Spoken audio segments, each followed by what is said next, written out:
Hello, friends. This is Sam Chaney reporting for Weaponized News. Today is Monday, April 7th, 2025. A lot to go over as always.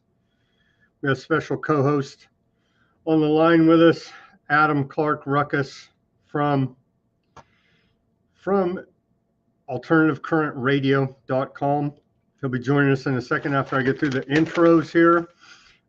Yeah, he just mentioned to me, I already forgot. It was such a, I was so enthralled and outraged. The hands-off protests, got a little bit of that to go over. They did cause me on Saturday over here in Fresno, California. They did cause me about a, 15, 20-minute delay due to the protest. So we can talk a little bit about that. Again. Upset about the wrong things. I don't say you're wrong to be protesting, but at least try to protest the right thing, and they just can't seem to get it. So we got the woke left, the woke right, but thankfully our Lord and Savior Bibi, shadow president here in DC, so all is well in America and around the world. What else do we got? We got the economy, a bunch of stuff about the economy. I let all the right-wing shills. Oh, you're poor? It doesn't matter. It's for America. And it's like, wait, that's my life savings that I thought I was going to retire on. Shut up, PANICAN. Don't be a PANICAN. That's a new phrase coined by Trump today. Don't be a PANICAN. Who cares if you can't even afford to eat? We're supporting aardvarks. That's all that really matters, isn't it? It's beyond the pale. The shills are just transparent now. And a lot of people I used to think, wow, they're decent commentators, this and that. Total sold out shill hacks working for the intelligence agency. It's just, it's beyond the pale. But I guess we can count our blessings. It's fully transparent now.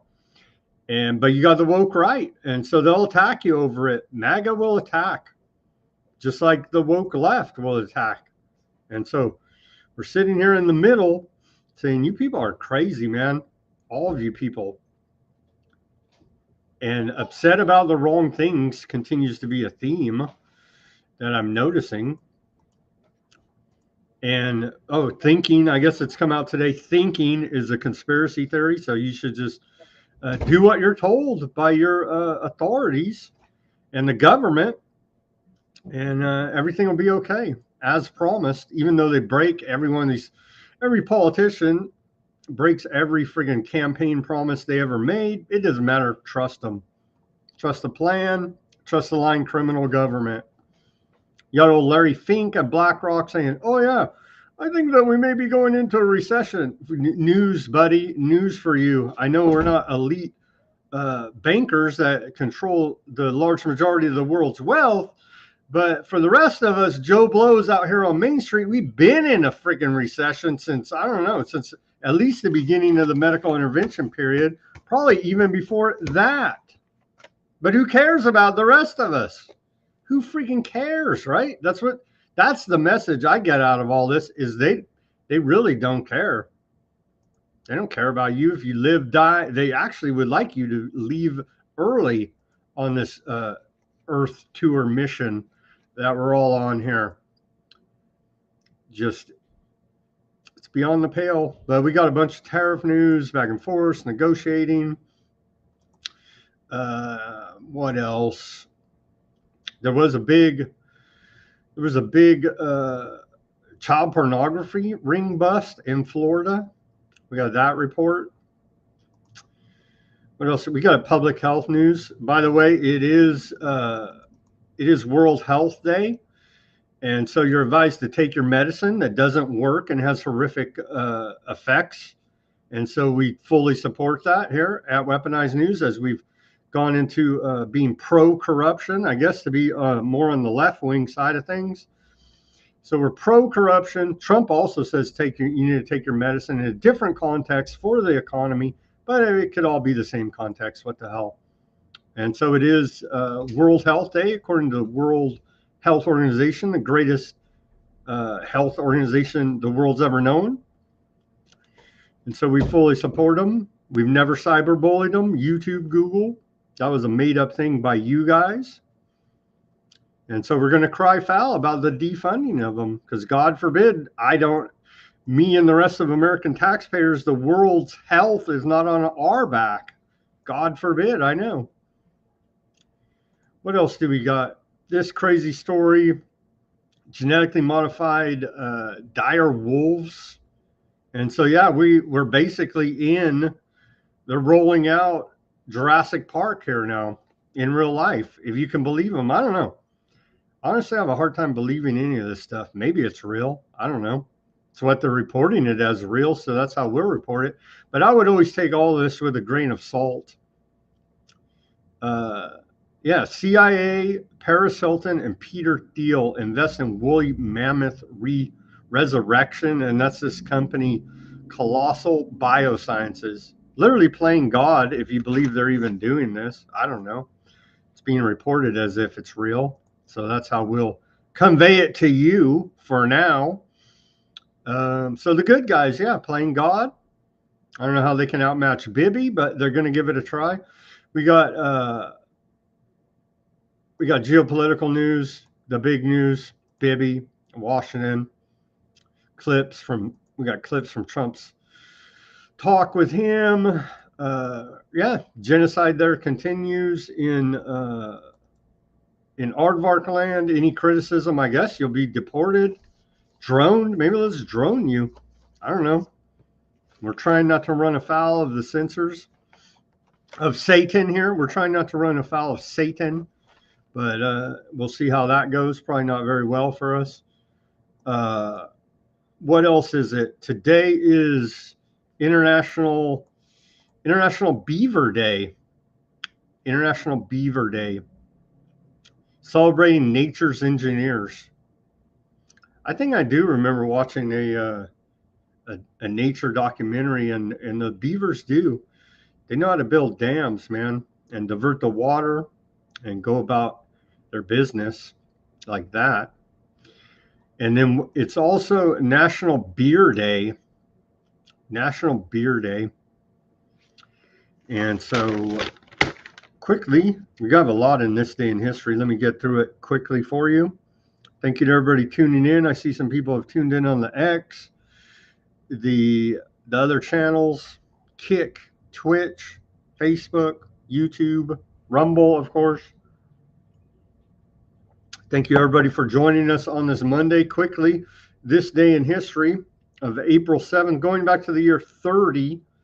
The year 30, scholars estimate this day as the day of the crucifixion of Jesus Christ by Roman troops in Jerusalem. But if you remember, Pontius Pilate washed his hands of it. So I guess all of it will be debated. Still to this day it is. Who's at fault?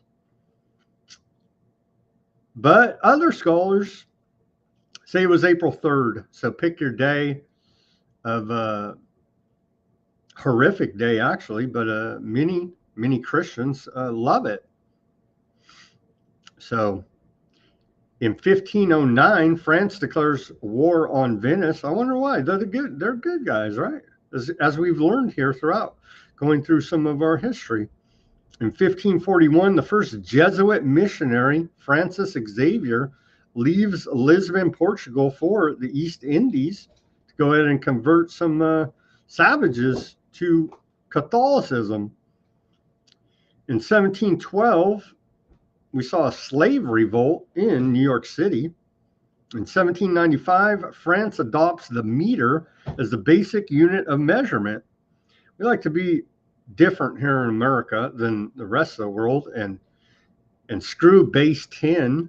So we're not on that system, but congratulations to France. They're in 1795. 1798, the Mississippi Territory is organized. In 1818, the First Seminole War kicked off today led by General Andrew Jackson, going on a warpath there against the Seminole Indian tribe. In 1891, Nebraska introduces the 8-hour workday. In 1902, Texas Oil Company forms, otherwise known as Texaco. In 1923, the first brain tumor operation was performed in New York City. In 1943, Hitler and Mussolini met for an Axis conference. In 1946, Syria's independence from France is officially recognized. And aforementioned 1948 World Health Organization is formed by the United Nations. In 1968, we saw Martin Luther King Jr. assassination riots in over 100 U.S. cities. And of course, they were mostly peaceful. 11,500 troops had to be called out. 3 days of arrest, totaling 2,686 mostly peaceful rioters were arrested. And don't ever forget, it's been found in court now, the federal government were actually behind the MLK assassination. So if you can remember back to the Summer of Love, looks like they've been engineering the George Floyd Summer of Love. It looks like they've been social engineering chaos in America for a very long time. Now, doesn't it? Thank you, federal government. We love your crimes against us. That's why we pay our taxes, so you can abuse us more.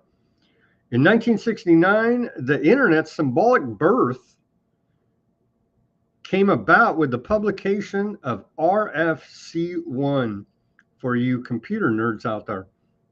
In 1988, the Soviet Union announced it will withdraw troops from Afghanistan. Remember when bin Laden was our friend fighting against the Soviet Union in Afghanistan?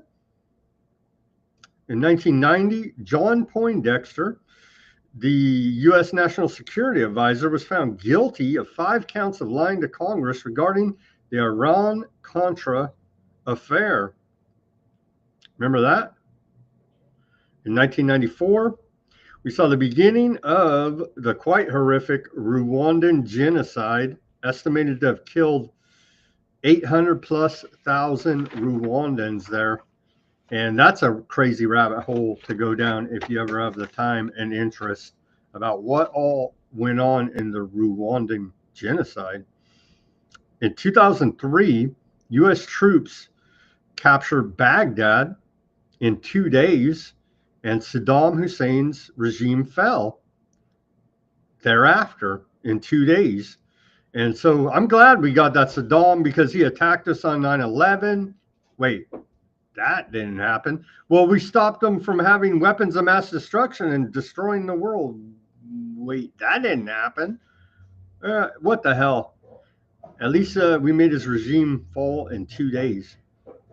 In 2017, Trump attacked Syria. And so we do appreciate that attack. And it came out later that it was a fake attack, false flag attack, blamed on Assad, then president of Syria, for chemical weapon attacking his own people. It literally didn't happen. Who cares? Who cares, right? Right. In 2020, China ends the lockdown after the initial announcement of the medical intervention after 76 days, and said they have no more cases. So China on this day in 2020, basically, not no more cases, no more deaths, excuse me. And so we can totally trust them, trust the science. We love the science. And so that proved that lockdowns are the greatest thing ever, stopped all the deaths. Go China. And in 2025, today, earlier today, actually, Asian Pacific stock markets had their biggest fall in a decade after Trump announced tariffs between 10 to 46%, depending on your location there.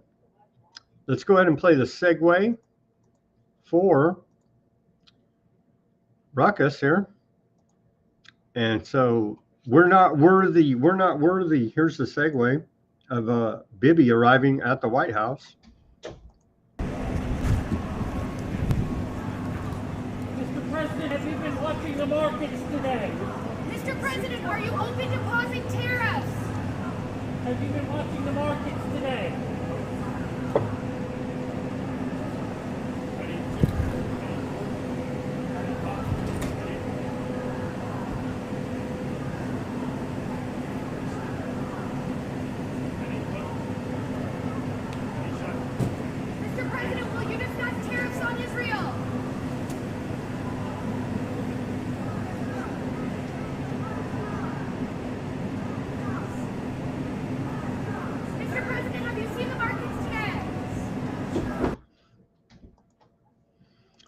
Ruckus, how you doing this Monday? Doing well. I love how they just stand there and literally ignore people asking them questions. They're just like, I don't know. Who cares? Silly plebs. I hear nothing. They literally look like they don't even hear it. Anyways, they were shouting insane questions that had nothing to do with nothing. I know what question I would be asking, but I'd probably get dragged out or deported. So. You get droned right there at the White House. That's true. I'll get droned. Yeah. So who cares about recession? I haven't been droned yet. Not yet. Who cares about recession? You lost your life savings, can't afford friggin' eggs. Who cares? Our Lord and Savior Bibi's here. All is good in the world. We got a lot more about that. So, yeah, it's International Beaver Day. What do you think of that? I forgot to sell. I didn't get you a gift this year. I'm sorry, Sam. Next year. And I should say, well, damn, look at that. There you go. National Beer Day as well. Celebrations about and celebrations spark discussions about beer preferences between lagers, IPAs, stouts, and other beer types. So, happy National Beer Day. Go drink some Bud Light, everybody. Drink your Bud Light, woke right. You love it now. And the United Nations, of course, the big one, United Nations, World Health Organization, World Health Day is today. Health is a basic human right, they say. Yet many people worldwide still lack essential healthcare services. Yeah. Do you want healthcare services from the Rockefeller medicine system? And they have the sustainable development. This is from the UN, their little meme they posted about it. And so there's something particularly about this little goals for sustainable development that just, I don't know, kind of makes me question this whole push for world healthcare as a human right. I'm okay with that on an individual level.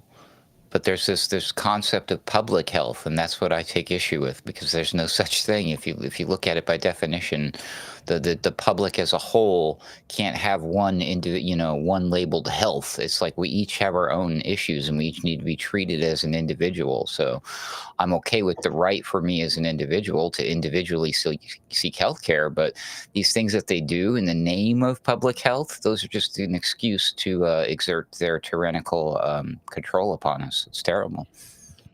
Goal 3 of the Goals for Sustainable Development, UN Agenda 2030, the One World Government Agenda. Goal 3 is to ensure healthy lives and promote well-being for all at all ages. Well, thank you for making that your business and putting it on my back as a U.S. taxpayer. I mean, hell yes.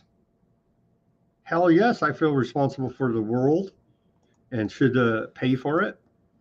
Okay. I mean, they're going to take that money, time, and effort and educate people on like having a healthy, sustainable lifestyle and proper diet and, not all this crap that we do. No, that's interpreted as let's just give a bunch of money to biopharma tech, companies to do the miracle juice. And we're so thankful for that, aren't we? 100%. The good guys, they're the good guys, and any questioning of it will be banned. No matter how much evidence that we can produce, it doesn't matter. It literally doesn't matter. Should we play this Joker? It's a long clip, but I hope we could get to Benny Johnson, woke right winger. He says losing money costs you nothing. Let's watch this short clip. I hope we can get to it. This is like a 4-minute clip. I'm not going to play all this guy. I can't even barely listen to him. But let's see if we can get to. He has jokes, but he's serious for those questioning the downturn in the economy. Losing money costs you nothing. This is just the reality of life. You're gonna, were you young and dumb? Losing money costs us nothing there, Ruckus. What do you think about that? I saw the clip and then I read a lot of commentary of people rightfully deriding him for what he said because I think he's wrong. Yeah, but he's all like, yeah, it's just pieces of paper. It doesn't mean anything. While people are like starving and they're working 5 jobs just trying to keep their head above water, right? This guy is one of those blue check marked Twitter accounts. He gets like a ton of money. He's going to be okay.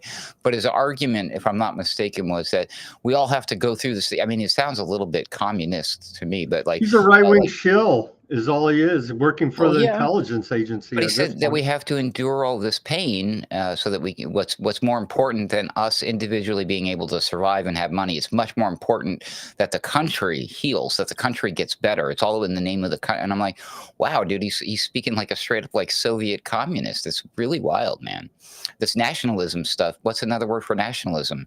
You folks are going to have to Google that on your own and then deal with the cognitive dissonance. But yeah, you're going to trigger MAGA here. Don't be triggering MAGA. Speaking of triggering, what is up with the was it hands off protest? They stopped me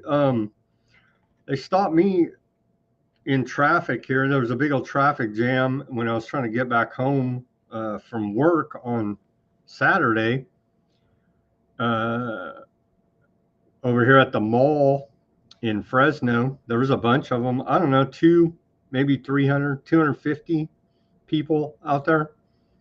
What did you see in your area, if anything? They stopped me occasionally from enjoying the book that I was reading over the weekend as it was popping up on my news feed, and people were like, "Oh my God, look at this!" Yeah, no, I don't have a vehicle. I don't get out much. I live in a small town. It did not affect me whatsoever, other than the occasional blip on the radars. 55. There was a new poll for whatever it's worth. I don't believe it, but they say, I think it was a Federalist, 55% of leftists say they want to see Trump unalived. Something like this. I don't know. That's crazy. Does that make a difference? It won't make a difference. Maybe they'll figure out someday it's the system, is not the puppets that are put on your television screen. They don't even know why they were protesting during the hands-off thing. Like, I did watch a lot of footage of it, and I did make a lot of comments about it on Sunday Wire with Patrick Henningsen. What were they saying? Well, the thing is, like, nobody was on the same page. You couldn't find a single, like, cohesive, why are we doing this? It was like everybody just had their own sign, doing their own thing, and it was just a lot of the same old talking points, like, hands off my body, my choice. It was just like they took everything that is from the left and just threw them all together and considered it like an anti-Trump thing. And then, of course, the media, as they do, they found everybody who's an absolute lunatic on the fringe to, be the voice and the mascot of it for the minds of the people watching at home. So, like, there was one guy on camera, he's just like, he's a criminal. He needs to get arrested. Get him out of there. So, like, sir, why are you here protesting? Because he's a criminal. He's a criminal. I'm like, well, that's not a reason. You know what I mean? Let's talk to somebody who's got an actual damn concern about the Trump administration, like we discuss on these programs. There wasn't a single one of those that was at least had a camera shoved in their face with a microphone that I could see. You got to wonder if I saw a post. They're saying they're paid protesters. I believe some of the organizers are definitely paid, but and then you get, like you say, just upset people. Then they don't really know why or what, but they know they don't like the orange man, and I guess that's good enough. And that's a really important thing too, because I brought this up on Sunday Wire, I think, but the fact that I was noticing people's reactions from the right, obviously, was like, who's paying these people? Like the general assumption, knee-jerk reaction without actually thinking is we just assume now when we see these gatherings that they're paid protests. And I believe, yes, there was a strong case to be made about that involving a lot of protests in the recent memory, but maybe that's the point, because now how can anybody go out there and genuinely, organically, naturally have issue with their government and protest, which is a constitutionally protected right? Now the government doesn't have to worry about it because now you're subject to the opinion of the public square, which just assumes now, oh yeah, these guys are whining, they're just paid protesters. So it's like, so even if you found somebody with a valid concern, it's going to fall on deaf ears. So wow, good job, everybody. They've astroturfed legitimate protest in this country, and nobody out there saying, hey, maybe we should be concerned about the scientific dictatorship technocracy they're rolling out right here. Nobody says that. It's like you say, hands off of my corrupt government. Like, you guys are protesting the wrong thing, man. It's going to fall on deaf ears. And you saw it, like you say, the media frames them up with clowns that don't even know why they're out there. And it's just, it's to demonize the First Amendment, actually. Frightening stuff. So what do we make of this? I know you're into the AI. Let's get into the AI section now. Artificial Intelligence Index report coming out of Stanford. We could definitely trust them. They ran the whole censorship operation during the medical intervention period. And so they're held in high esteem to caring about people, actually. So what do you make of this year's report? They say, well, let me read through the bullet points here. And we have a video from it too, to convince us how great it all is to automate everything, automate us out of a job. The 2025 AI Index report out of Stanford, trusted university. AI's influence on society has never been more pronounced, and we'll come back to the video. AI performance on demanding benchmarks continues to improve. Top takeaways from the report: AI is increasingly embedded in everyday life. Business is all in for AI, fueling record investments and usage as research continues to show strong productivity impacts. The U.S.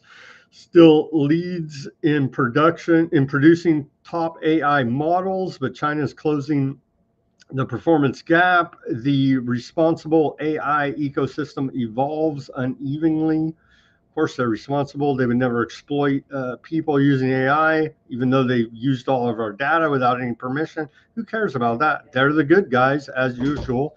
Global AI optimism is rising, but deep regional divides remain.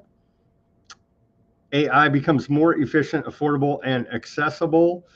Governments are stepping up on AI with regulations and investment. AI and computer science education is expanding, but gaps in access and readiness persist. Industry is racing ahead in AI, but the frontier is tightening. AI earns top honors for its impact on science. Complex reasoning remains a challenge. And let's play the short video telling us about how great it is. We love technocracy.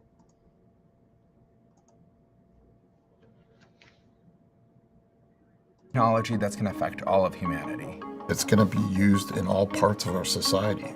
From law to education to healthcare. It's not something that exists in the laboratory anymore. It's something that's in all of our lives. The stakes are getting higher and higher because AI is becoming more powerful and changing faster than anything else I've seen. It's hard for any one individual to have a real grasp of what's happening. What we need is a trusted source that can gather all this information together. The AI Index provides essential information to inform decision-making and give folks an idea of what is happening in the state of AI. You can't manage what you don't measure. The AI Index is helping to solve that problem. One of the reasons we created the AI Index is there was no central repository that brought together an interdisciplinary view, a global view, and one that cuts across lots of different types of data. There are tens of thousands of new research papers in AI published every year. We make it easy for the world to find these various sources, to correlate them, to extract from them the critical elements. And nobody else does that. We look at trends in technical performance, what AI could do now that it couldn't do 5 years ago, trends in the economy, how businesses are using and thinking about this technology, and trends in so many other domains. AI is changing the world, and if we want to be able to predict the future, it's really important to understand the present and the past. From the beginning, we understood that it was essential to create a longitudinal set of metrics. A single snapshot can tell you something, but really many of these metrics are changing very rapidly. And so you want to have consistent metrics from year to year to see those changes.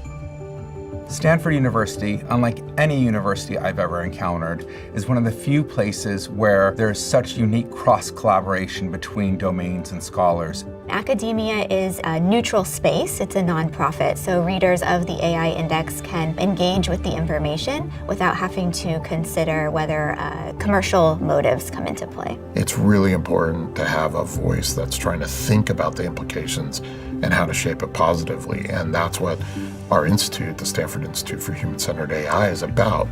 What we have to do is put the human first when we're thinking about it, find ways that we can augment human capability instead of replacing it, and study the human intelligence that inspired AI to where it is in the first place. We need to tangibly think about how we want to relate to this technology, use this technology, and ensure that it can be built for a better future. That's why the AI Index exists.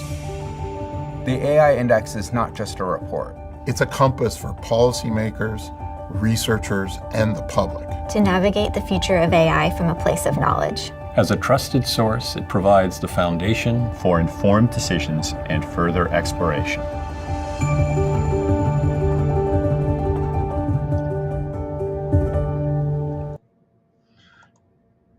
There you go. They're the good guys. I trust Stanford, even though, yeah.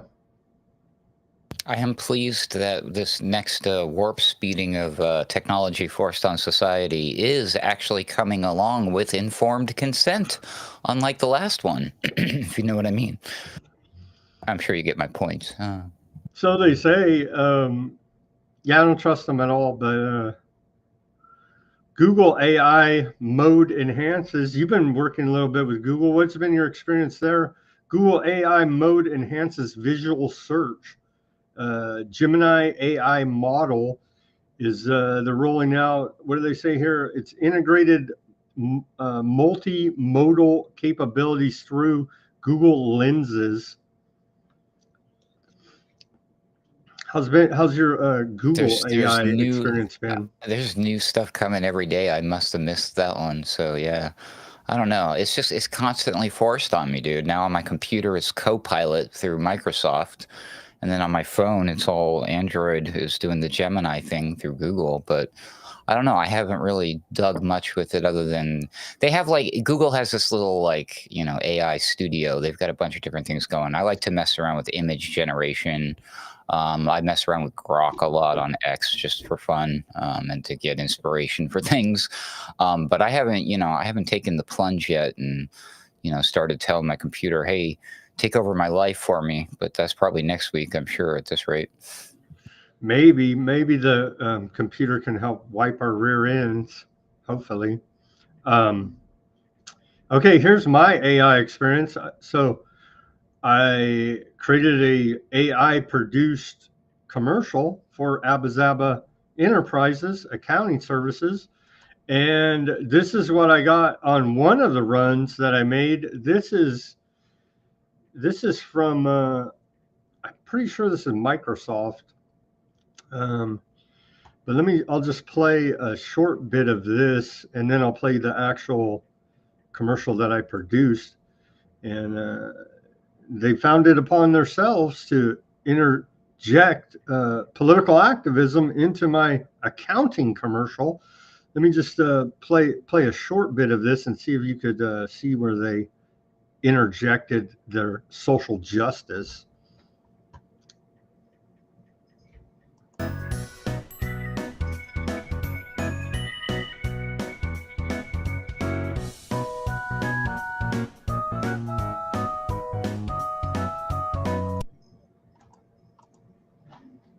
Your business's secret weapon. Music swells, clips of a bustling office, a handshake, a rocket launching. Ready to take the lead, call 5. What? What? They threw in the hate Black Lives Matter. That's AI generated. I didn't put that in there. I'm trying to do a non-political accounting commercial, and they literally injected that in there. It doesn't fit. End the hate, Black Lives Matter. I appreciate that very much and your social justice causes, but it literally has no place in my accounting commercial. It just needs an update on its model. That's all. It thinks we're still living in a different time period from 2 weeks ago, i.e., 4 or 5 years ago. I mean, these things are. I mean, because that would be socially accepted. That would be a must if you were a business, a small business. If you put that in there, you would have been golden, man. You know, even if it had nothing to do with nothing, just by flashing it on there for 10 seconds, it would get you some business. Maybe it's onto something. Maybe my social credit score on the woke meter would raise and they wouldn't burn my business down. So, yeah. Here is the actual commercial after I jumped through all their hoops to produce it. This is fully AI with only my human input for the ideas. Let's go ahead and take the live commercial break here now and take a look at this, what I was able to produce. Is your business stuck in the slow lane? Rev up success with Abazaba Enterprises. From razor-sharp accounting to seamless QuickBooks mastery, we've got your back. Consulting that sparks growth, payroll that's always on time, and taxes done with precision. Call 559-577-9250 now. Abazaba. So I was able to produce that without the social justice, but it took some work to work out the social justice. Black Lives Matter, as everybody knows, but I really am not trying to address that when I'm trying to sell accounting services. So at least it didn't inject in there like how you must wear a mask and stand 6 feet apart. Well, I only made a couple runs. Maybe we can get that public health safety message in the next one. The artificial intelligence therapist can see you now. Will you, in a recent article or a recent study published in the New England Journal of Medicine, they're touting the ability of AI therapy. What do you think of that? Will you get your therapy from AI? Looks like you have an earthquake going on behind you. The cat.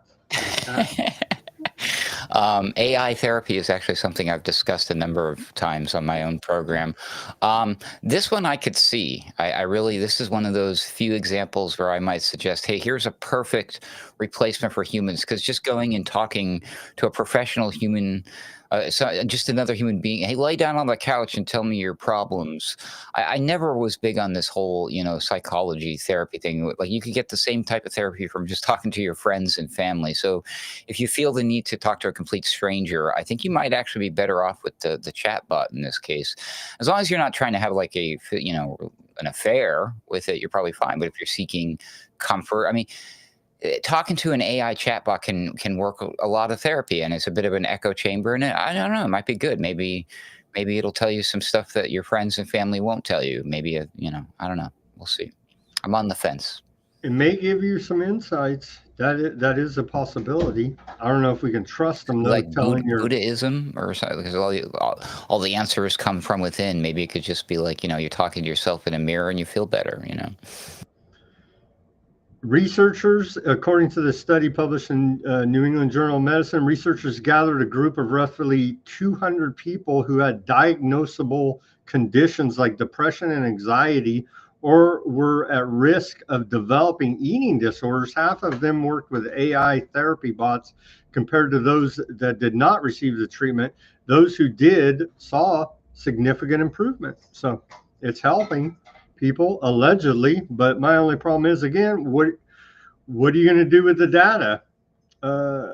Because allegedly, if you talk to a private therapist, a person, there's like this confidentiality ethics. I know, God forbid, ethics are conspiracy theory in 2025, but they would not disclose your personal issues to the world.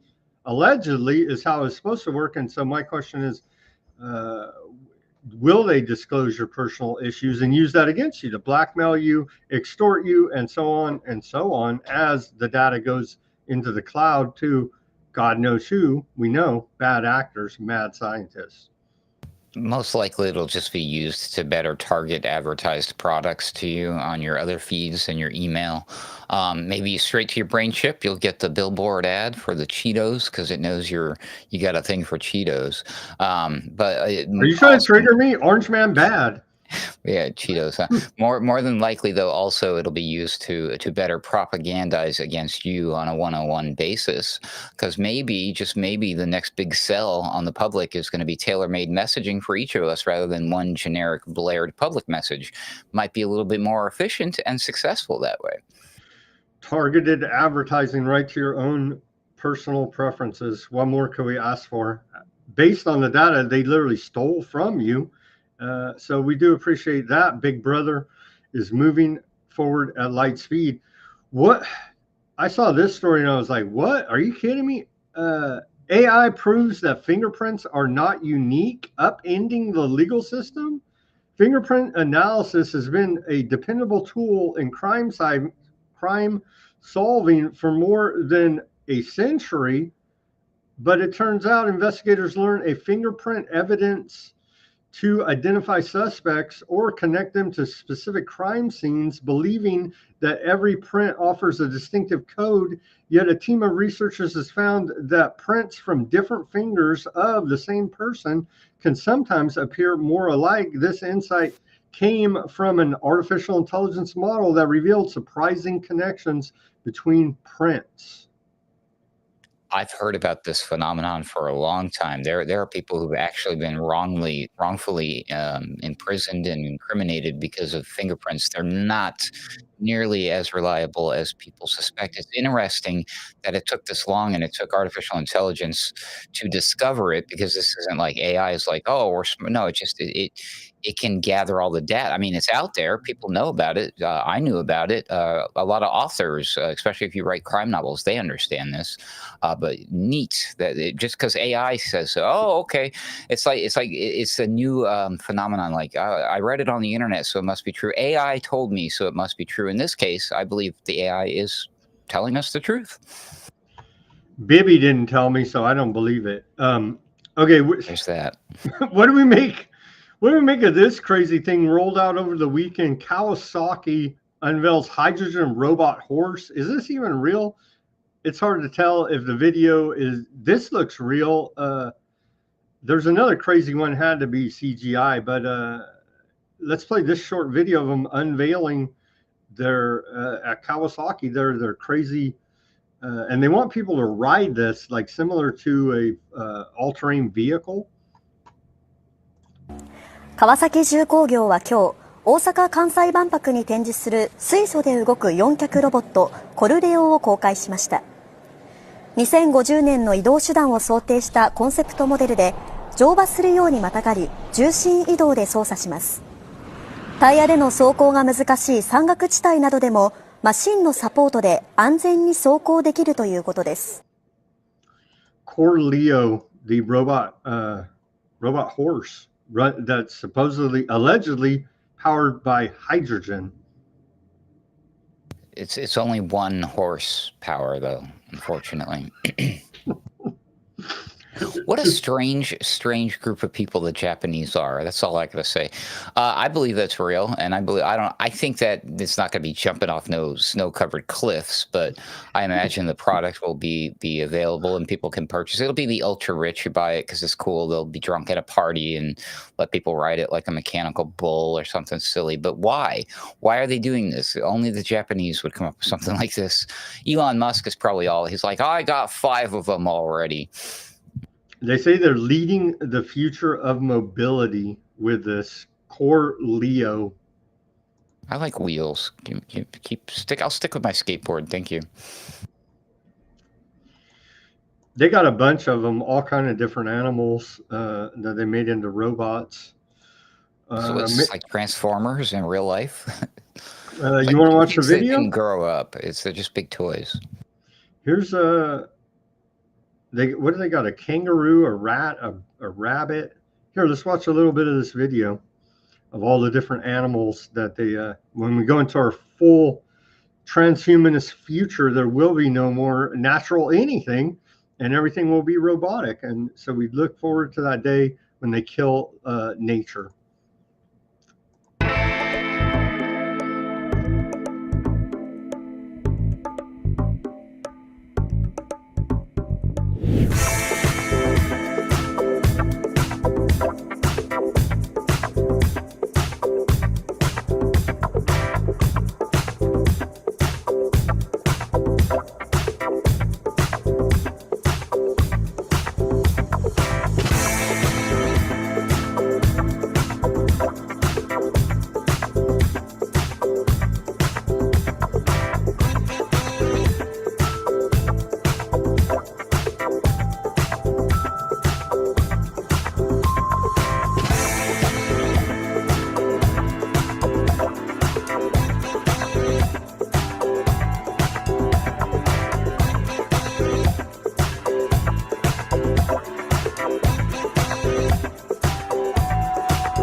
And it goes on. So, of course, none of this would ever be weaponized against us. And yeah, who needs Again, why? Who needs Why God? are they doing this? Who needs man? God made the creatures of the earth. We're going to replace them with robots from Silicon Valley. Or just recreate them from strands of DNA, right? I think we'll get to that story. Another crazy story. How about this one? Thankfully, we have the CIA out there running a venture capital firm called In-Q-Tel. For those not familiar with it, the Washington Times tells us here that it's reached its 800th investment. And so when you're seeing all this tech stuff out there, you got to wonder, where's the money coming from? Well, thankfully, the CIA's in the game. They're keeping America safe, as they do. And In-Q-Tel reached a major milestone this last week with its 800th investment. The firm called it a monumental achievement. And so pouring in taxpayer money there, or maybe their own money made through drug dealing and other illicit activities, as they do at the intelligence agencies, they're taking that money and putting it to good use in private investing for the public's best interest, of course. I don't imagine it tells you what the investment was specifically. No, they don't tell us that much. CIA is fond of keeping secrets, apparently. Latest round in Cyberbyte, a German company that builds ceramic-based storage systems designed to enhance data storage sustainability. All AI crap. Oh my God, this is ridiculous. It is. It's all about the data centers here now. How are we going to store all this data that we've stolen from you, essentially? How are they going to keep getting more data once they get rid of us? Because clearly they're ready to just replace us all with robots. How can there be any more data for the machines to keep doing their thing if there's less of us or none of us? I'm so confused. Yeah, it feels like they've made the decision. They have enough data already. So why build all the data centers to, yeah, I don't know, more scams, apparently. For the baseball fans, Major League Baseball, the Los Angeles Dodgers went to the White House today to honor their 2024 World Series championship. And so they were there at Trump's White House. The LA Dodgers.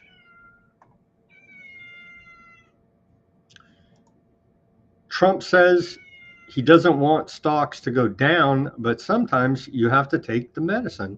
And so there you go. Sometimes Trump's not a doctor. He shouldn't be recommending medicine to people. Didn't he get in trouble for that last time? He's talking about economic medicine here. He says because he posted, if you remember on Friday, he posted that he wanted to crash the market, or he posted a video alluding to as such on his Truth Social, but turns out he's trying to walk back that idea a little bit here. The biggest, craziest theory I've heard about all of this is that he's trying to pressure Jerome Powell of the Fed to do the thing. And I forget, I get confused here, like either reduce the rates, the interest rates or something like that, go from quantitative easing to tightening, or the other way around. I forget how it works. That's what his ultimate goal is, because Fed Chairman Powell is not budging, and Trump has been vocally angry about that. And if things get bad enough, they might initiate some rate cuts earlier than anticipated, and that would stimulate the markets again. But it's not going to help the average person, mind you, I don't think. Well, if they lower the interest rates because when they talk interest rates, they're talking about how much interest the commercial banks borrow from the Fed. And so theoretically, you would be able to get cheaper loans. You would be able to borrow money for less at a lower interest rate, theoretically, if the banks didn't build in their profit margin to screw you anyway. So, yeah, maybe they're trying to pressure the Fed. So today started out really bad, but it looks like it wound up, after wiping $11 trillion off of the stock market since Trump's been inaugurated, as we reported on Friday. Today, it was all red. It looked real bad at the beginning of the market. And as mentioned at the beginning, the Asian Pacific stock markets have taken a big hit. China, Japan, so on. But after a very, very volatile day on U.S. stock exchanges, the Dow slides more than 300, which isn't really that bad after it was like 1,600 on Friday. And so, and the NASDAQ was like, it came out break even pretty much. So after all that, it wasn't as bad as my favorite economist and fake stockbroker over there on CNBC had predicted. Cramer had predicted that it was going to be a bloodbath and so on. But turns out it actually, Jim Cramer's crash prediction fails as market rises. And so has this guy ever got a prediction right? I don't know. But Jim Cramer prediction, and I was like, hallelujah, we're going to make it. We're going to make it. It's going to be okay. Friday, Jim Cramer from CNBC warned of a potential Black Monday style stock market crash. And as we just reported, that didn't happen. So how does this guy even have a job? I don't know. But it looks like his job is to lie to retail investors. And so anybody could listen to this guy is beyond me, but we fully support Jim Cramer there on CNBC. He does have the best soundboard in the business. He does, but now we take a look at what the bankers are saying. And JP Morgan CEO Jamie Dimon says Trump tariffs will boost inflation, slow an already weakened U.S. economy. Can we trust Jamie Dimon about his analysis here? I don't know. I wouldn't. Well, if you can't trust Jamie Dimon, I don't know who you can trust. Maybe we can trust Netanyahu, because he has pledged to eliminate aardvark trade surplus with the U.S.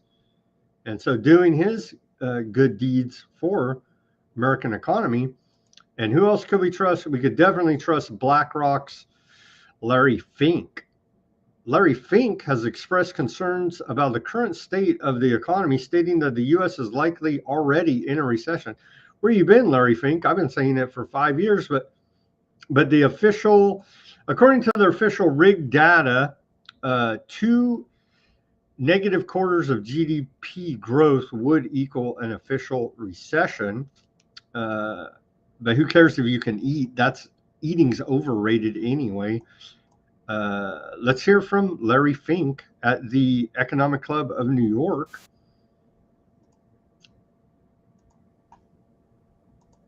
Narratives. One of those narratives is from President Trump himself. He says that the tariffs he rolled out last Wednesday in the Rose Garden will create an economic renaissance and make America wealthy like never before.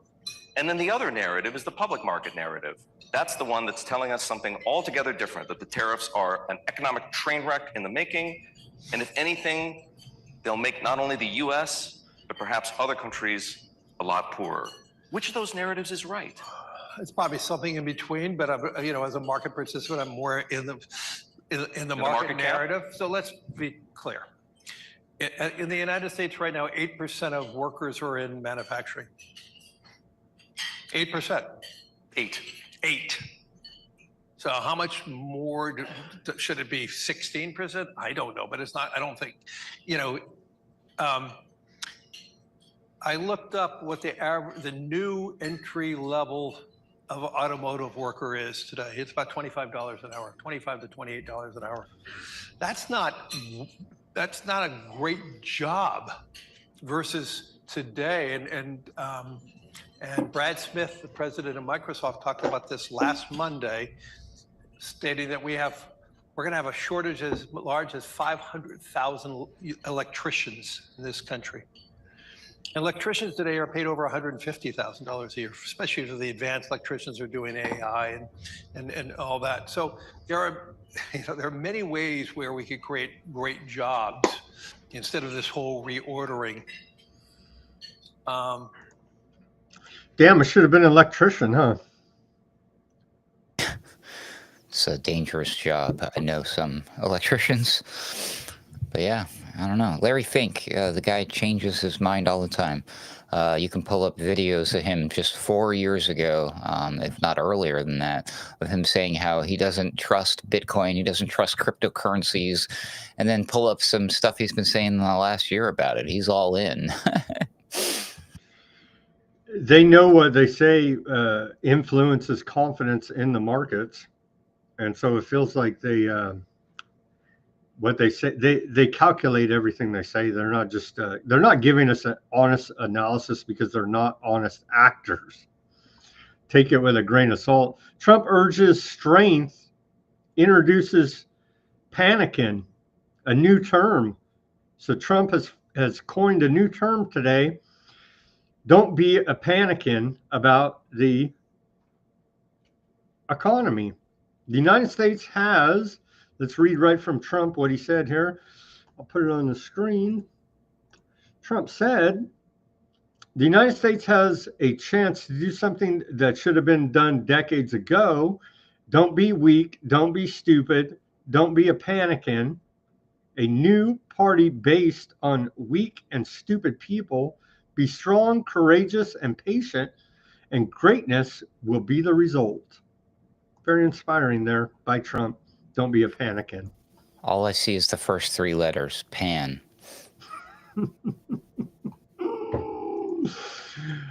Oh, man. We covered Jim Cramer. His prediction was wrong. It may be working. I don't know. U.S.-Japan begin trade talks, and I believe that's what it was. All this was for, is to start negotiations. So the United States and Japan have begun trade talks on tariffs and subsidies. The United States and Japan are set to begin trade negotiations following a recent phone call between Trump and Ishiba, the Prime Minister of Japan. So there's one big trading partner that we firebombed or allegedly atom bombed during World War II and killed, I don't know, hundreds of thousands of civilians. But hey, what the hell? We're good buddies now.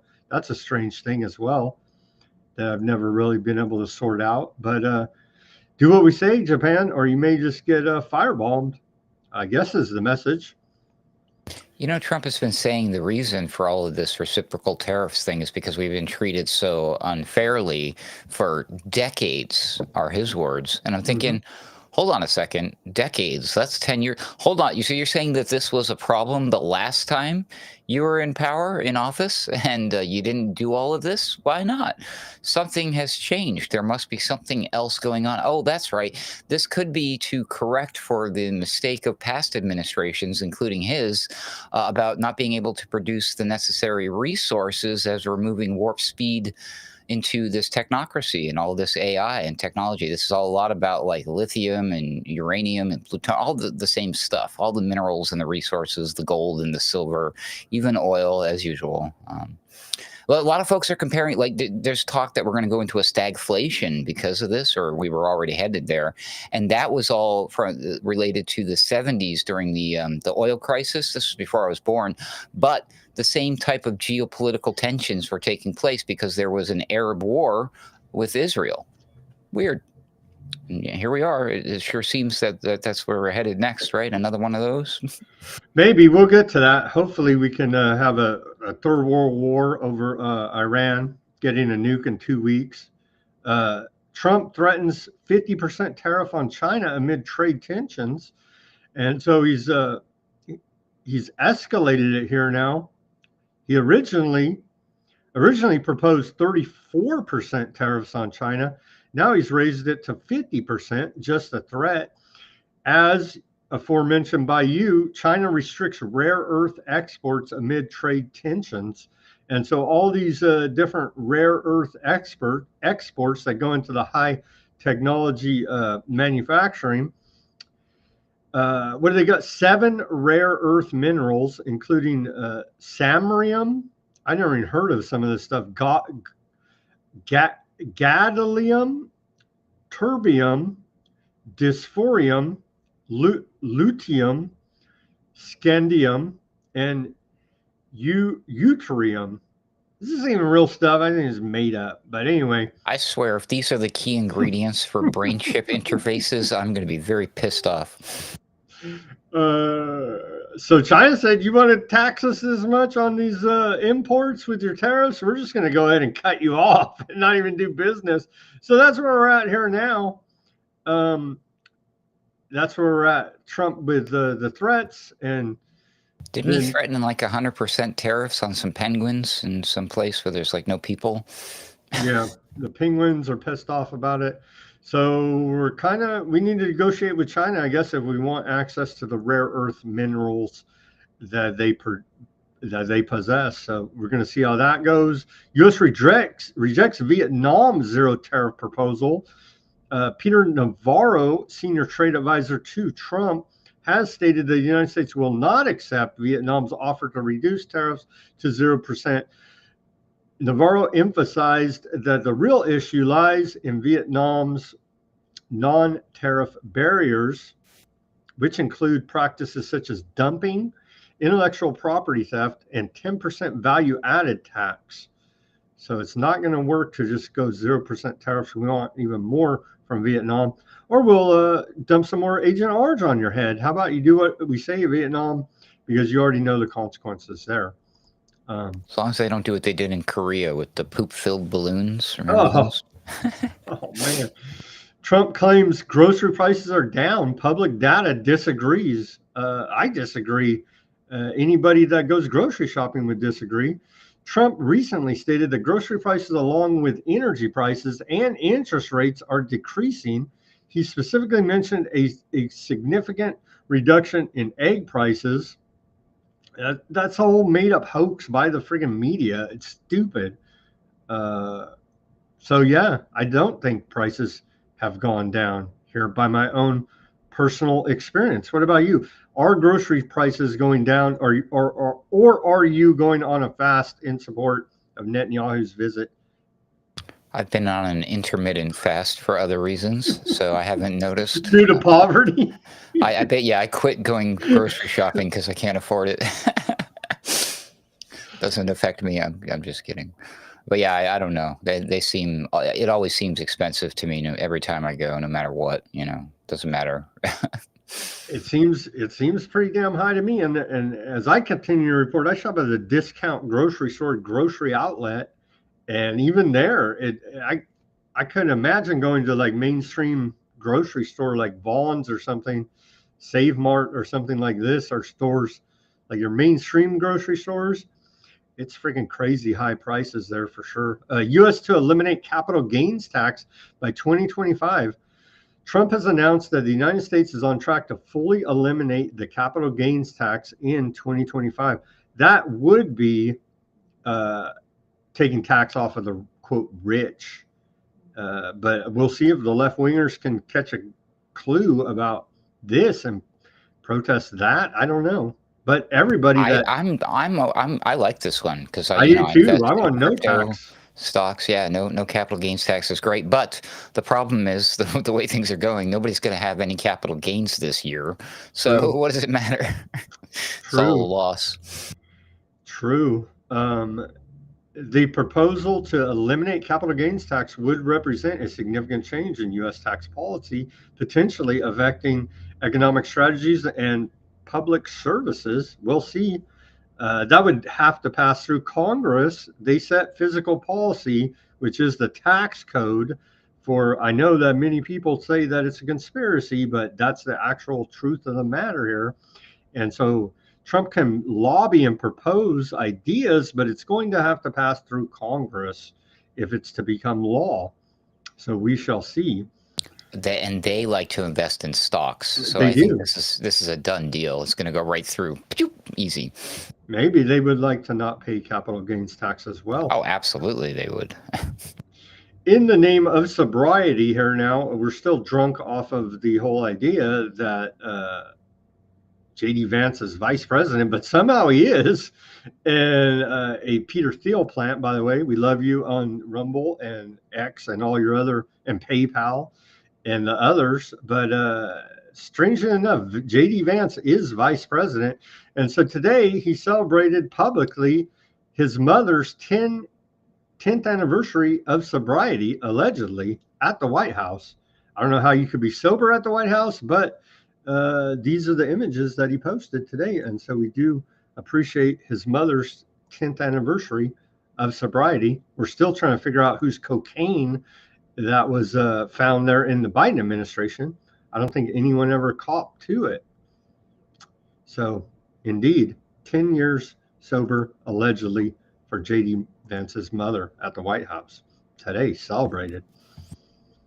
Clearly a bunch of extremist Nazis or something. So it is interesting to see what they're celebrating at the White House under this administration compared to what they were doing at the last one. Holy moly. Like the dude showing off her things on the White House lawn. The other one was very bizarre, to say the least. This one is like more mainstream, you could say. That is to be celebrated, sobriety, I unfortunately, most people... Don't you miss who, all the weirdness, though? I kind of miss it. I don't know. Yeah, in a way. Considering some of the things Trump's been saying and doing, I'm wondering now. Carrie, you missed it. I did talk about it's the anniversary of the genocide there in Rwanda. Over 800,000 dead, and that's a dark rabbit hole to go down. But back to the economy here. SEC dollar-backed stable coins, not securities. It's ruled by, they offered clarity. The SEC, Securities Exchange Commission, offered clarity in their policy regarding stable coins.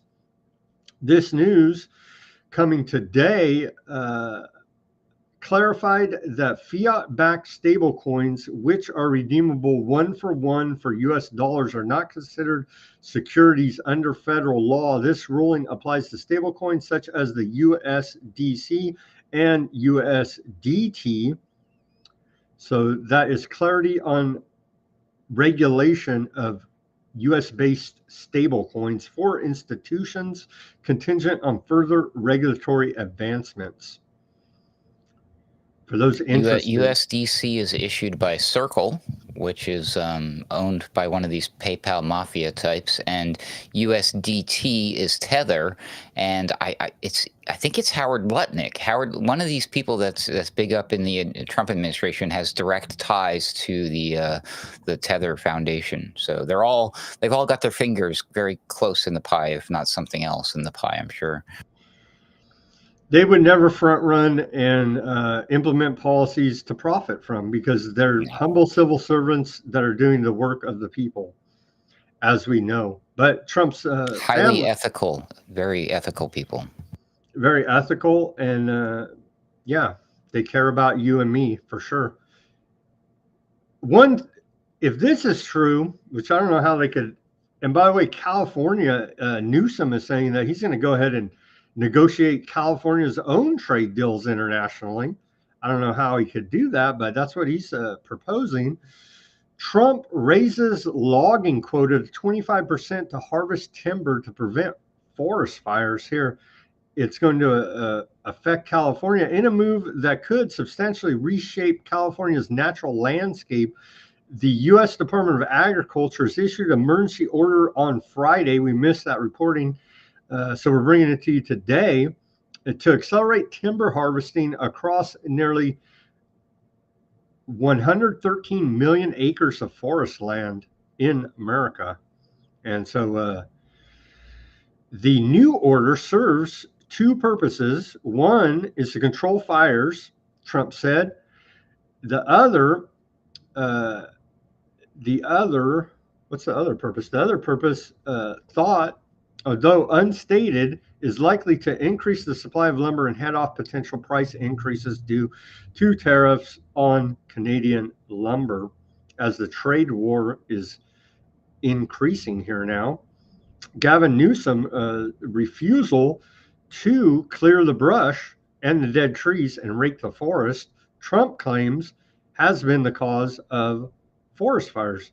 And he's not wrong about that. Anybody that has been to the Sierra Nevada forest could go up there and see massive overgrowth causing the trees suck up the water, increasing the drought, which they scream about due to climate change, and all of that dead tree growth. If there ever is a man-made or act of God, I know God forbid that there would be a naturally caused fire due to lightning and other causes.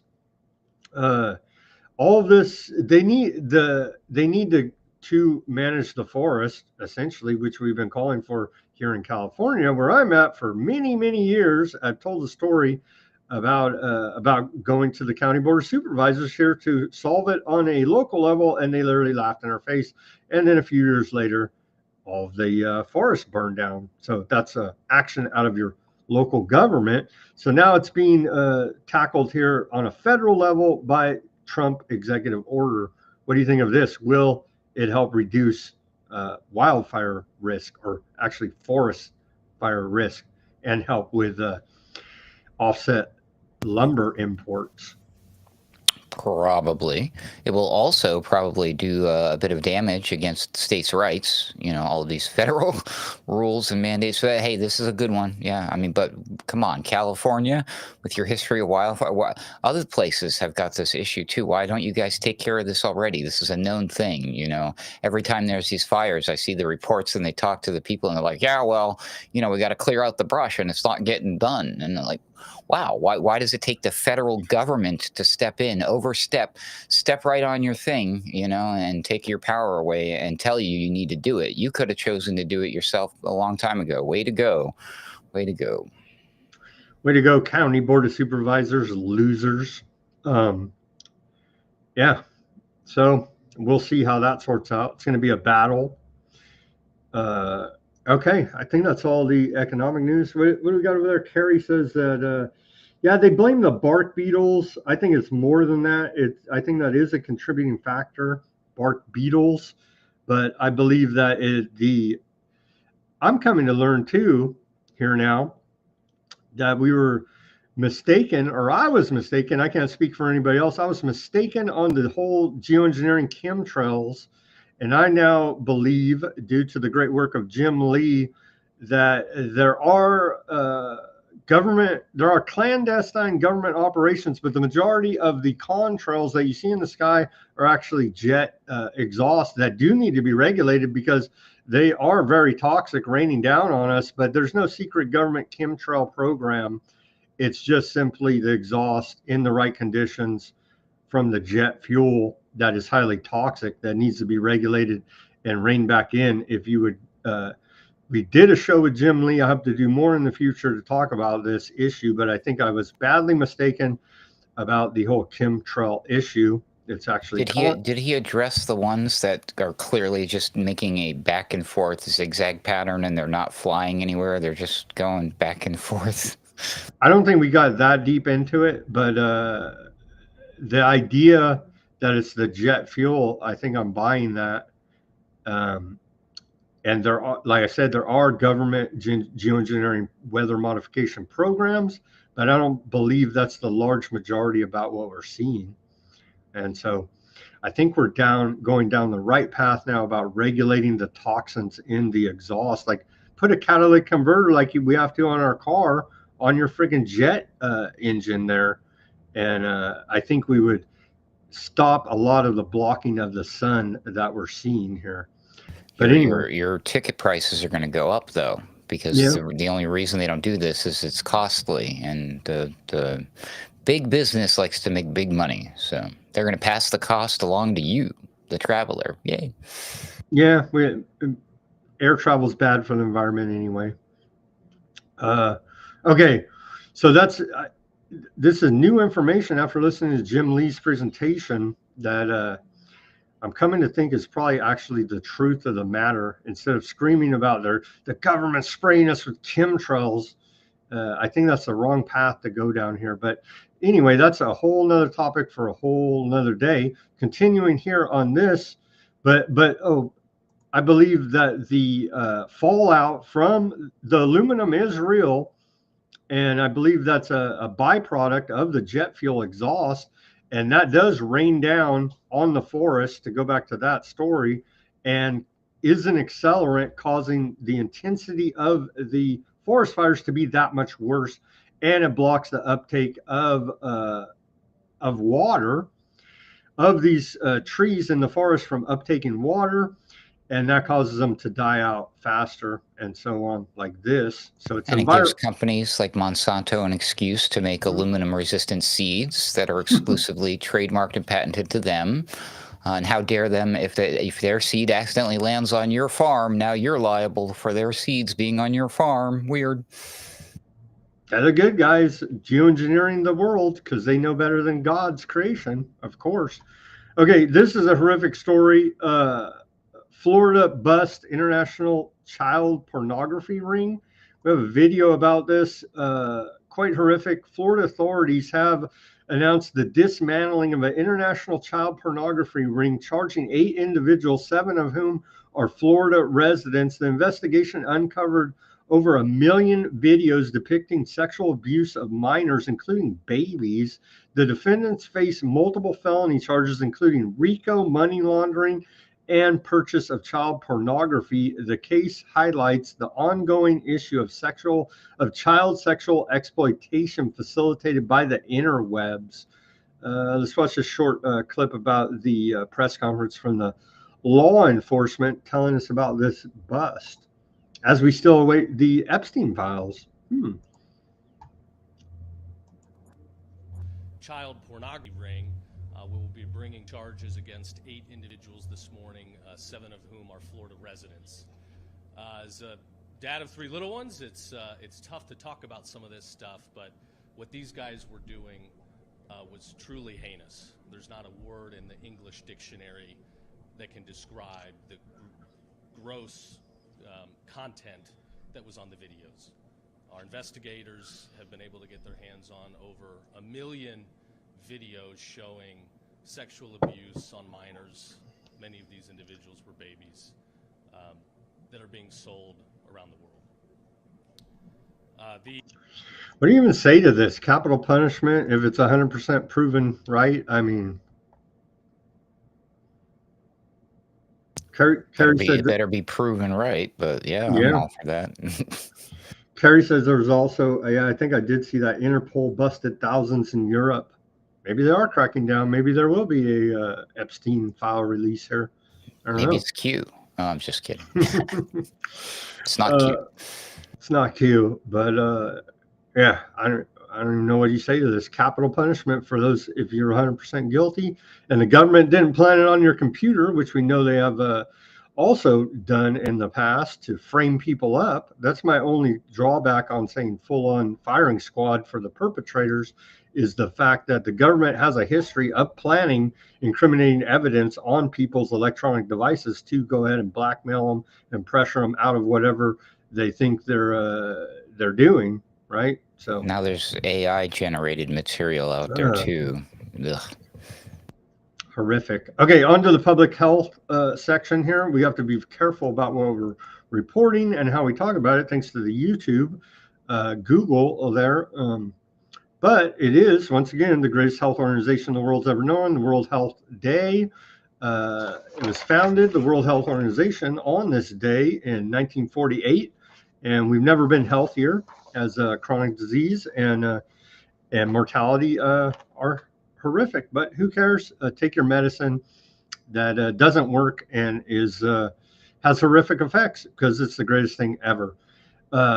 Kennedy, there's this big dot disease outbreak. Supposedly, I think there's like, what are they saying? 499 cases now of the dot disease out there. And Kennedy, the head of HHS, letting much of MAHA down. To quote him here now, he says, the most effective way to prevent the spread of the dot disease is the MMR miracle. And so that's a direct quote from him on his X. You can see right here, Bobby Kennedy Jr., they didn't kill his dad or his uncle. And here is the direct quote right there. And so falling right in line with the establishment status quo there for MAHA, MAGA, making America healthy again. What do you think of this development? This is what the M. Okay, so I've already heard people confusing this with the newer technology that sounds similar, the M, then the R, then the other letter, and then the A. This isn't that. This is the old school MMR. It stands for the dot disease, the other dot disease, and rubella, which maybe is probably another dot disease. Who knows? But this is actually one that Children's Health Defense, the group associated with RFK Jr. has released data showing the dangers and the problems with this particular vaccine as well as others.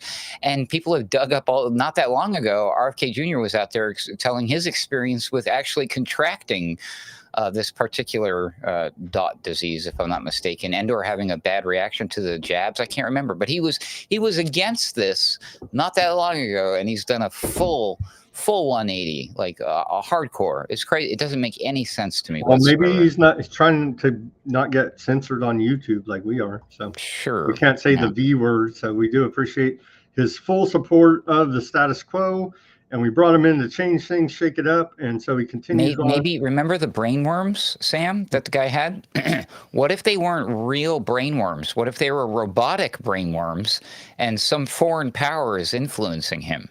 Well, I believe some foreign power is influencing him without the robotic brainworms, but that's another story. Well, during every article written about him during the campaign said conspiracy theorist, ex-heroin addict, so that could have something to do with it too. Just saying. Yeah, and he admitted, as we played the clip of him admitting that he's been on Epstein's plane, so I don't know. And he did have and he's famous for his womanizing, as well. His first wife committed suicide under mysterious circumstances, and it goes on and on and on and on and on and on. But Sam, are you saying there's a small chance this person could possibly slightly maybe be compromised? I don't know. I'm just saying, if the government killed my relatives the way he says they killed his relatives, his father and his uncle, I'd be doing more than what he's doing if in that position. Just saying, but I don't know. Maybe we just have to trust the plan and wait and see. And then on the back of that, some good news, maybe potentially RFK Jr. plans to end CDC fluoride recommendations. It's being reported today. That's kind of an easy one to jump on now. It seems like that is going to be a big public health win now. There's no way to hold back the tide on it. And as we see, much of Florida, the largest city reported last week, Miami, the county there has done away with it, banned public water fluoridation, the whole state of Utah. And so it seems like there's no stopping this trend now with federal recommendations coming from HHS to the CDC to go ahead and stop recommending fluoride in the drinking water. So I don't know. I guess we got to take what we can get at this point. I'm a little worried. I mean, I think it's good, but I think it's scary that they're actually doing it because, again, this is something they could have or should have done a long time ago, and nobody's made the effort. Why? Why now all of a sudden? Is the bad news, the black pill with this, mean that maybe it's interfering with one of their miracle products? Maybe there was an unknown factor and it didn't do the thing that they wanted it to do? It's the fluoride. The fluoride was helping block a certain receptor in our gene therapy, and now we took care of the problem. We got rid of all the fluoride. Maybe you got to always ask about, do they have dark ulterior motives to what they're doing? On one side, it looks like I don't believe they're doing it because they care about our health. Come on, man, they care. Maha, make America healthy again. I don't know. That study came out. Mainstream science says it reduces children's IQ. I mean, that's established scientific fact now for all the scientific consensus. I don't know. Maybe we've just reached the level of, what do they call it, the 100 monkeys, and people have just had enough. I don't know. But I do agree with you. We have to always keep an eye out for ulterior motives from the establishment here, because all of a sudden everybody gets cavities and drops dead. Just kidding. Hey, they hate your teeth there at the CDC. Okay, who is crying today? Again, I say give them all our money direct. YouTube, if I ever am monetized, I want all my earnings to go directly to the World Health Organization. The World Health Organization is currently facing a significant budget shortfall, exacerbated by the U.S. withdrawal initiated by Trump, Orange Man bad on YouTube, good on X. Who member states are meeting in Geneva to negotiate a potentially finalize the WHO pandemic agreement. Remember, that's been kicked around for years already now. But in the meantime, they need some money, or else we're all going to have bad health because we're not funding the World Health Organization. Essentially, they're crying about lack of funding here now. Clearly, they are behind on the AY bandwagon because they spent way too much money last time constructing a computer model of a virus that didn't exist. This time, they can just ask Grok to do that, and it's done. I mean, it didn't cost you nothing, except maybe the $8 a month that you need to interact with Grok. Maybe Grok is free. I forgot. They should donate access to the WHO so they can cook up their concoctions easier and on a lower budget. Maybe OpenAI or Google can help them. I'm sure Google would volunteer there. Aid cuts threaten maternal health progress, and so somehow me and you as U.S. taxpayers are responsible for maternal health around the world. This report says the World Health Organization indicates that one woman dies every 2 minutes due to failures in maternal care globally. The WHO, that seems awful high, but I don't know. We'll take their word. They've never lied before. The WHO has warned that unprecedented aid cuts, including over $77 million in U.S. funding eliminated this year, 2025, are threatening to reverse 2 decades of progress in reducing maternal mortality. So I guess it's our fault now if a woman on the other side of the world dies during childbirth because we didn't fund the WHO. I thought that was a good thing. I thought this was good. I thought the world was overpopulated, right? Isn't that a problem? They want it both ways. They're trying to have it both ways as usual, and so we should give it to them both ways. It's counterdictive to their other narrative. Here's one we have to be very careful about. Who cares if it was a study published by the prestigious Cleveland Clinic? It turns out a recent study published by the Cleveland Clinic during the 2024-2025 flu season found that the flu miracle had negative efficacy rate of 26.9% among 53,000 employees that were part of the study. The study suggested that the miracled up individuals had a 27% higher risk of contracting influenza compared to those who did not receive the miracle. So take your medicine that even makes you worse off. Who cares? And or will ban and censor you and maybe even fire you in the future. This is alarming news. Clearly, if you look at this through Occam's razor point of view, this is easy. Clearly, the reason that those miracles were not working against these people who had the flu, they didn't have the flu. They obviously had some sort of new unheard of disease X that we better get on top of immediately. Stat. Maybe. Take it anyway. Who cares if it reduces? Who cares if it reduces your immunity? It's just beyond the pale. I can't even say much about it on YouTube here, but there's the study.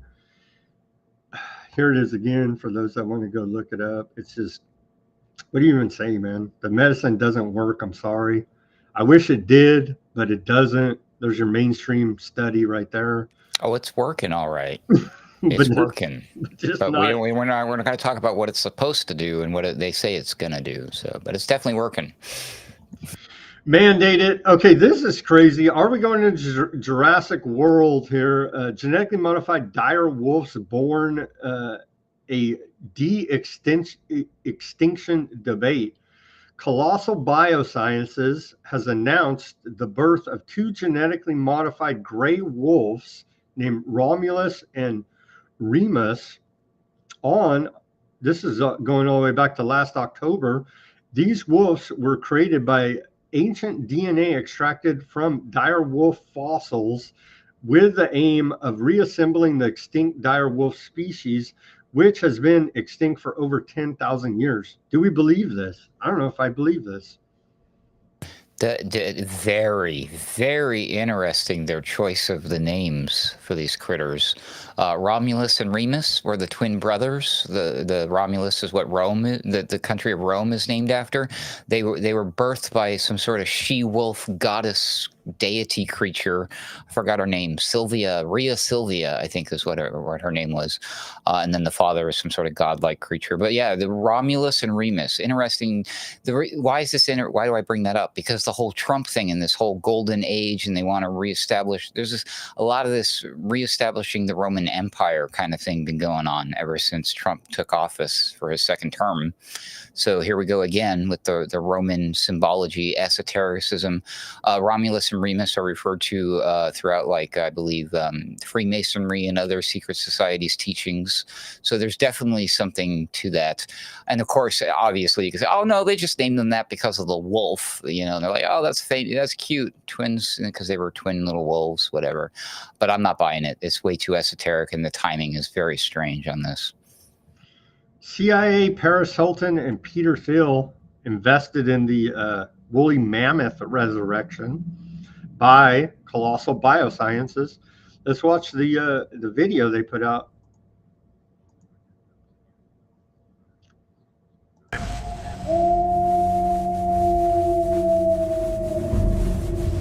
But today it returns.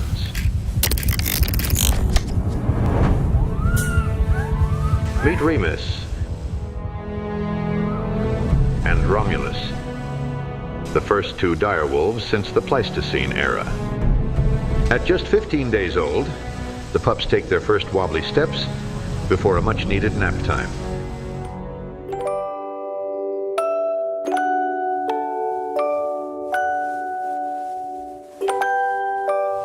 At 1 month, the pups enter a pivotal stage of development, the transitional phase. Here, they begin to growl, chew, and take the first steps into the world beyond the den.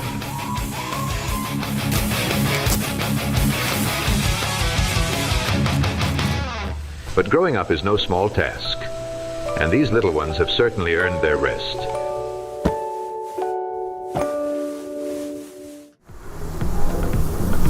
Three months in, the pups begin socialization, a key phase in their development.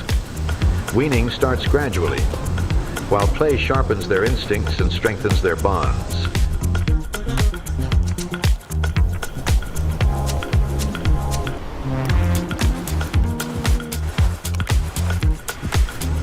And with a mouthful of growing teeth, chewing is serious business. Antlers and sticks help keep their fangs fit and strengthen their bones.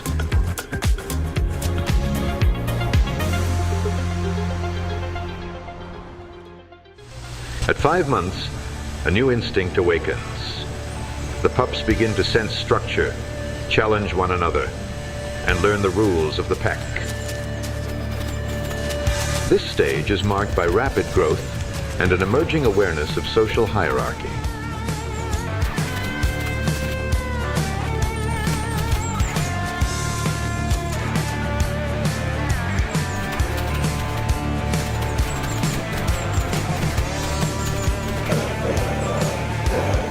Tussles, tackles, and toothy grins.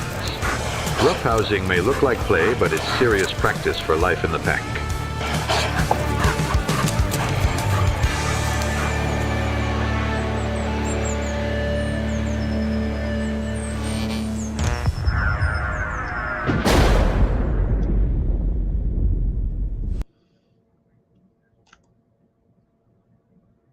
Great. So they made socialist wolves now.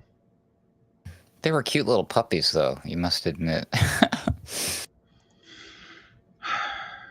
How diseased Franken-chickens sold in your supermarket are making you ill. About 90% of chickens bought in UK supermarkets are Franken-chickens, and this is this has serious implications for Britons eating them. Are you even allowed to report that? I don't know, but it's like mainstream news here. But who cares? Eat your Franken-chicken. It's good for you. It's healthy. What the bleep? Yeah, what? Growing number of chickens suffering from diseases, dying prematurely, and slaughterhouses are contributing towards serious illness and potential deaths in humans. The iPaper is revealing in this report the prevalence of bigger, faster growing chicken breeds on UK farms, dubbed Franken-chickens by campaigners, has led to more people developing health problems, according to animal welfare charities. And so, yeah, they're pumping them up with antibiotics, steroids, and increasing a unnatural growth cycle to increase chicken production, aka Franken-chickens. Wow. This is why we should go back. We should do what I did. I had a small family farm. We had goats. We had chickens, but only for eggs. But we also raised rabbits for meat. Probably better than the Franken-chicken. But yeah, true story. Maybe they're pumped full of antibiotics. Maybe if they were humanely raising them instead of in these factory farms as well, that could have some effect on the outcomes. Diseased lives. Yeah, it just sounds, it's horrific. There you go. Antibiotics on the farms. Yeah, quite horrific. Be careful about your Franken-chicken over there in the UK. Probably not better. It's Franken looking good. Probably not much better here in America. Okay, moving on. Where are we at now? Oh, we had Simon made an appearance on the Galloway show yesterday. Let's play that clip from Simon on George Galloway Moat show yesterday. And then we'll transition into our geopolitical international news section. From Weaponized News, he is the business. Simon, welcome back.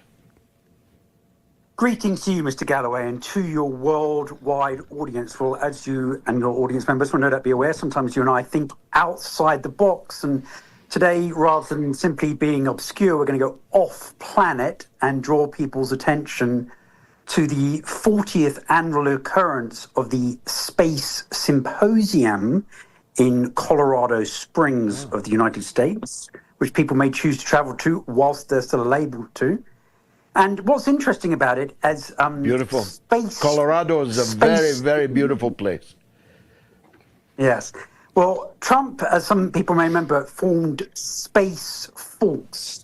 And the nature of Space Force has recently been changed. And it now has 3 field commands who will be exhibiting in 3 consecutive booths during the 3-day event on Tuesday, Wednesday, and Thursday. And that's going to be the Space Systems Command, whose new mission is delivering dominant war-fighting capabilities in space, sitting next to the Star Command, which is their training and readiness group.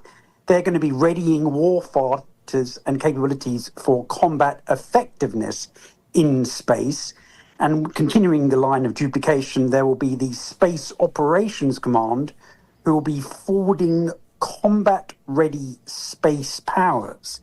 Now, some of the assorted generals of those illustrious bodies will be giving speeches with titles such as Space Superiority and The Theory of Victory, Orbital Warfare Operations, and Space Electromagnetic Warfare. So whilst people are avoiding buying any American products, they will have time, of course, to paint their roofs the appropriate tint of blue to avoid the direct energy weapons. But in all seriousness, listening carefully to what Professor Morandi was saying, it might not necessarily be a nuclear threat to Iran. It might be something from space. And it would seem that they're certainly lining themselves up to be able to follow orders, as that saying goes. And so I think we may well want to pay some attention to what is going on in Colorado in the coming days. Well, we will now that you have appraised us of it, and deeply disturbing it is. 40 years ago, 45 years ago, I remember we were filled with trepidation about Star Wars, Ronald Reagan's idea. My goodness, how far that idea has come now. Because, of course, neither Russia nor China, nor other countries in time to come, can possibly allow American domination in space, because American domination in space means domination of the Earth. And so there will be a space arms race. And there'll be symposia like that in Moscow and in Beijing. Jim in Shaftesbury. All right. Thank you for Simon repping Weaponized News on the George Galloway show there. I just saw this. I was looking at the monitoring the viewing, and this, going back to the old, this guy, I don't even know what to make of this, honestly, but let me post this quickly. The Chinese doctor who I've been following that got put in jail in China for genetically modifying babies, he's now coming out saying that the dire wolf, he says well, let me put it up there. Dire wolf is bioweapon, he says. I really honestly don't know what to make of that. Maybe he's jealous of the dire wolf. I don't know, but he's already genetically modifying humans. So allegedly. That's all he said. It's a bioweapon? He says dire wolf is bioweapon. I don't know. Well, lost in translation, I guess. I don't know what to make of it, but that's a head world top genetic engineer on humans saying that. I don't know what to make of it, but as for the video of the wolves, that certainly did not look AI to me, but it could be. You never know these days. Or not even AI, but how do we know it's just not white dogs, or they didn't buy some black dogs and paint them white? Who knows? You know what I mean? It's hard to believe any of this garbage because there's so many scams out there and looking to raise funds in the whole venture capital startup game. It's hard to know if any of this stuff is really true, believable, or if it's just all hype. Okay. Life is really starting to feel like a science fiction movie, isn't it? I mean, they want it to. Space-based weapons. We're reviving extinct species using their DNA from fossils, and the robots. We got a horse, a robotic horse that you can ride going down a mountain. We are in 2025, and we're at the third. What is it? We're talking about the third Sustainable Development Goal today. They're from celebrating World Health Organization Day. So I don't know. It seems like we're well on our way to the dystopic nightmare of sci-fi dreams. Here's some more dystopia out of Europe. German journalist sentenced for satirical meme, and so this German district court sentences journalist to 7 months in prison on probation for posting a satirical meme that shows the leftist interior minister holding a fake sign. I hate freedom of speech, is what the sign said. I don't know. I guess I trust their translation here. So this is it. 7 months probation for posting this meme there in Germany. How many can say they did not see this coming? That's pretty funny. That's a very that is a huge political statement, because he knew what was going to happen. I would imagine that he was going to be prosecuted for exercising his freedom of speech, which means that, I mean, so he made the meme come true. Does that mean it's no longer a meme? Does that mean they should let him out now? Weird. Talk about irony. Yeah, literally. Yeah, it's almost like performance art of some sort. It's amazing. Okay, on to aardvarks, the greatest day in American history. Bibi came to America today, and his wife Sarah. Let's watch him getting off the plane. We're not worthy. We're not worthy.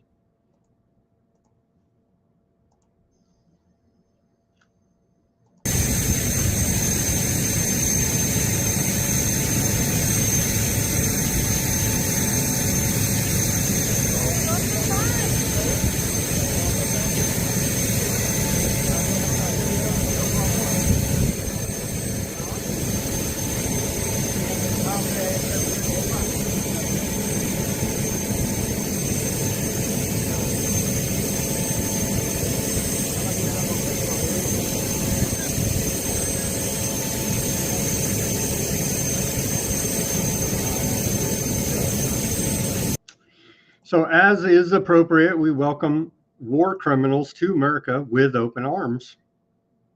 I want to shake their hands. That's not fair. How come all those people get to shake their hands? And the one guy grabbed him by the elbow, too. Did you see that? Take a look at this. Quote, President Trump and shadow President Bibi. Trump's giving him a very, I don't even know what to say to this. Is this showing us who's really in charge? Let's watch this as making Bibi very comfortable there at the White House today. There's no audio on this, but you can see pulling out his chair. There you go. Oh, isn't that cute? And he just walks away off camera like nothing happened. It's weird. Bizarre behavior. They did have a big press conference today. Trump with Bibi.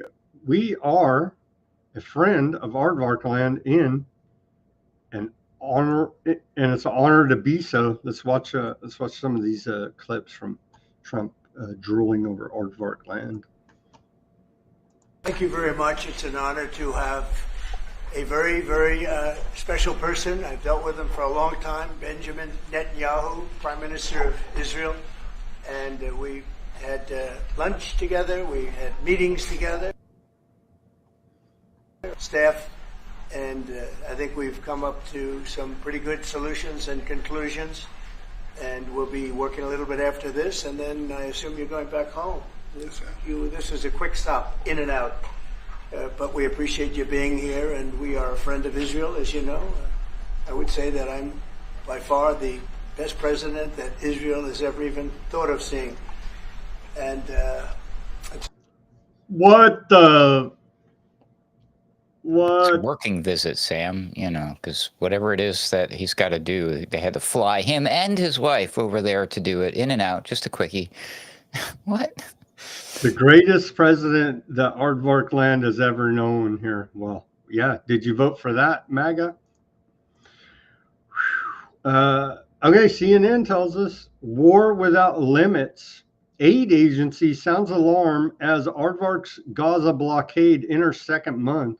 As we've been reporting here, they're blocking food, clean water, energy, medicine, all blocked. A blockade of essentially genocidal starvation campaign there by Aardvarks into Gaza. But what the hell, if there's one Hamas, it's worth it, right? War without limits. And so breaking every international norm. And you should care because this can and will be used against you as well here, American.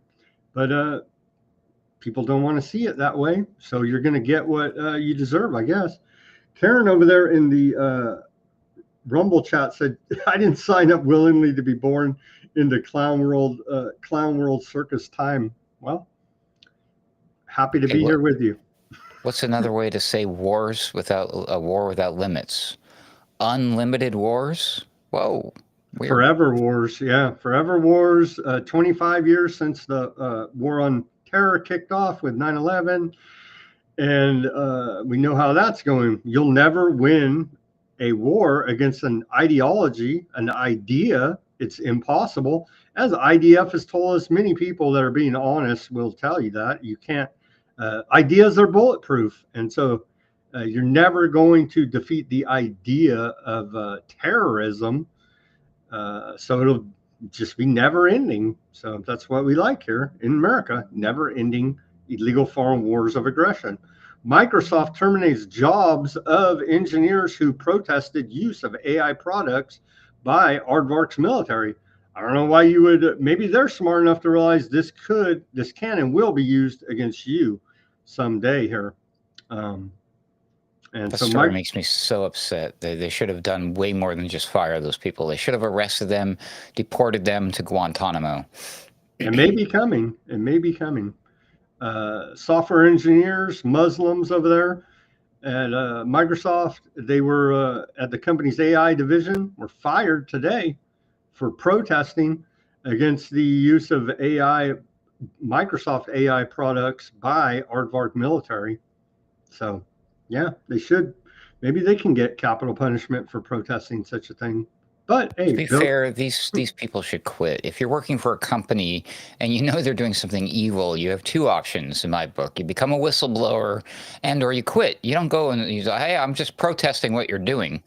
They had every right to fire you. I mean, that would be like me working at McDonald's and telling everyone, don't eat at McDonald's. It's not good for you. They would probably fire me, I'm a member of PETA now. Yeah. Let's see. They say quoting Abstad, one of the engineers there, quoting them, they said, I don't know if it's a male or female. Anyway, you claim that you care for using AI for good, talking to Microsoft, her bosses here now, or his bosses. But Microsoft sells AI weapons to the Aardvark military. 50,000 people have died, and Microsoft powers this genocide in our region. War profiteer, they said? I'm guessing they do this for more countries than just Aardvark land, by the way. Well, but where's the outrage there? Like, oh, we don't care if it's the United States or Great Britain or Australia doing that. That's fine. Weird. They said, you have blood on your hands. All of Microsoft has blood on its hands. That's kind of the reason they were invented, I think. But hey, what do I know? Bill Gates is a great philanthropist that cares about global health. So what do we get? Leaders from France, Jordan, Egypt press Trump on Gaza ceasefire as Netanyahu visits. And so they're still acting trying to act like they care about humanitarian aid going into Gaza with the blockade that we just covered. Do they really care? I have my doubts, but they're at least Is that why Trump wiped out that group of Houthis making their plans in the middle of nowhere, right? Remember? Did you see that? Yeah, was it even, there was reports, I don't know, I can't 100% confirm because I'm not an expert on the tribes of Yemen, but there was reports that those weren't even Houthis I saw. Oh my, that would never happen. It was just like some tribal meeting or something. So I don't know, that's speculation on the interwebs. I didn't take the time to do the deep dive to 100% confirm, but that is speculated as Trump bragged about putting a crater in the ground and killing, I don't know how many, was it like 50 of them maybe? I don't know. Bragging about it, that was very unprofessional to say the least. Bragging about killing those Yemenis with a drone. Like callous, if I'm not mistaken. It was something to childish and like very incendiary. Like, oh, oops, I guess those Houthis won't be blowing up any in America. Won't be sinking any more. He said they won't be sinking any more American ships, which my colleague and friend Patrick Henningsen pointed out on his program Sunday Wire this weekend. That would be a tacit admission from the Trumpsters, Trump himself, assumably because it was a True Social, that the Houthis have sunk an American ship. Find me a news report about that. Go ahead, I'll wait. No, they've denied it the entire time. Here, thankfully, we're giving, Trump tells us, probably way more than this, but says we give aardvarks $4 billion a year. Let's watch this short clip.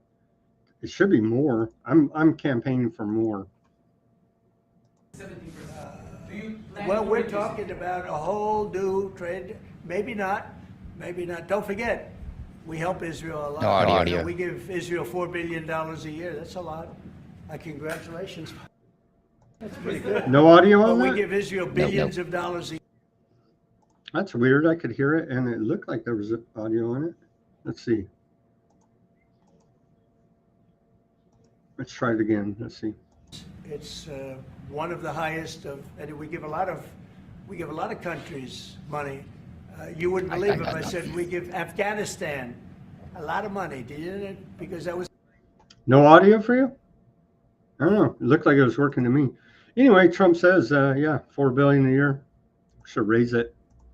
The amount of death in the Gaza Strip is incredible. I don't understand why Aardvarks ever gave it up. I know he wouldn't have given it up, pointing to Bibi. Let's see if this one, if you can hear this one.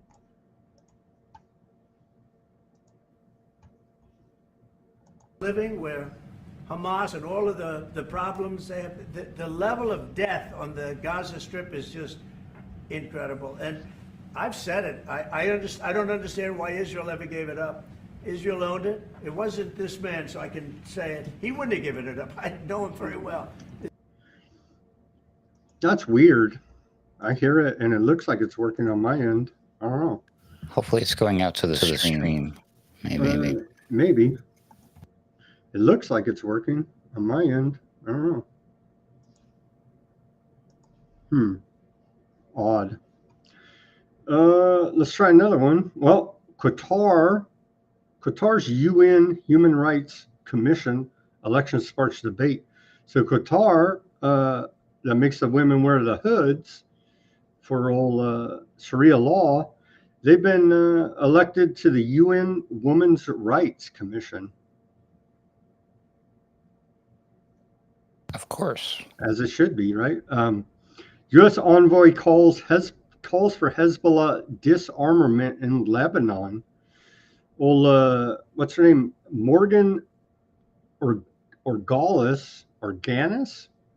This woman, she has been over there in Lebanon meeting with the Lebanese government and called for the disarmament of Hezbollah and other armed groups, stating that it should happen as soon as possible. And she promises the aardvarks will stop killing people over there.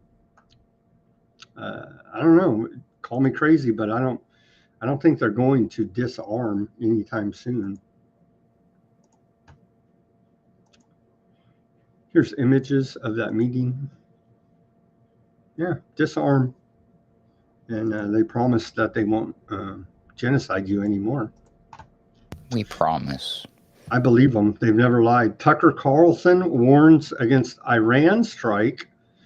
And then U.S. and Iran to hold nuclear talks on Saturday. So maybe, possibly, Trump can rein this whole thing in. We don't have to have a war with Iran. Let's hear from Trump about this. Hopefully this plays.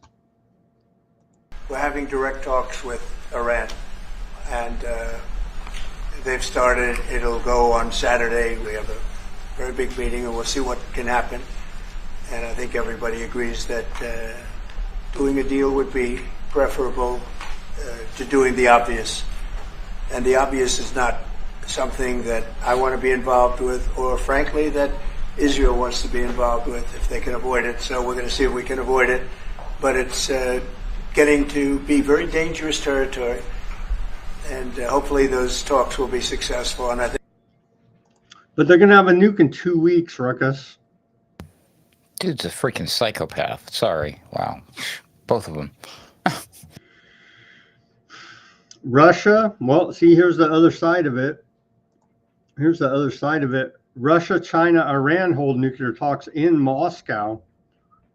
Russia, China, and Iran are scheduled to hold expert-level consultations on Iran's nuclear program in Moscow tomorrow.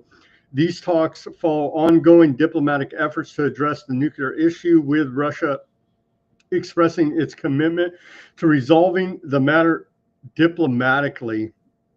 And so, yeah, if aardvarks did attack Iran with the backing of the United States, then you got Russia standing right there backing up Iran. And that's obviously not a good situation, can escalate very quickly. That sounds an awful lot like World War III. Kind of, sort of, right? Kind of, sort of. The sides are lining up here, but you got Russia, China, Iran on one side, and of course us and aardvarks and UK on the other. Talk about psychos. Here's old Pete Hegseth, Secretary of Defense Pete Hegseth. It's been a bad 3 weeks for the Houthis, and they're just like, the Houthis. Let's watch this. And of course, again, where's Congress? There's not even like, what's the stupid thing? Declaration of military police force, declaration of force. There's nothing. There's not even, forget declaring war. There's literally nothing from our Congress. It's just unilateral strikes by the Trump administration in a foreign land that allegedly they're affecting. What? Do we even have any trade in the Red Sea? I don't know. Does it afford this? We've had continuing strikes against Yemen for the last 3 weeks.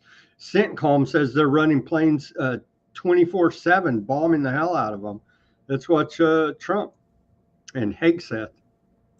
We've put a major hurt on the Houthis, which nobody's been able to do. We've really hit them hard, and they know it, and they don't know what to do. And it's every night, night after night. And we've gotten many of their leaders and their experts. They're experts on missiles. I mean, they actually make missiles. Nobody thought that.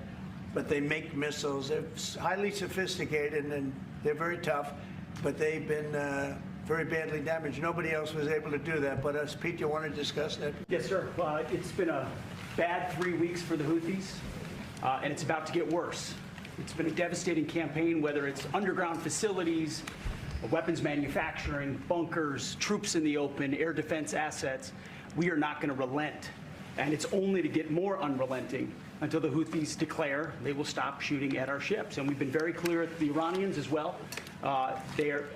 They should not continue to provide support to the Houthis, and that message has been made very clear. So we have a lot more options and a lot more pressure to apply, and we know, because we see the reports, how devastating this campaign has been in them, and we will not relent.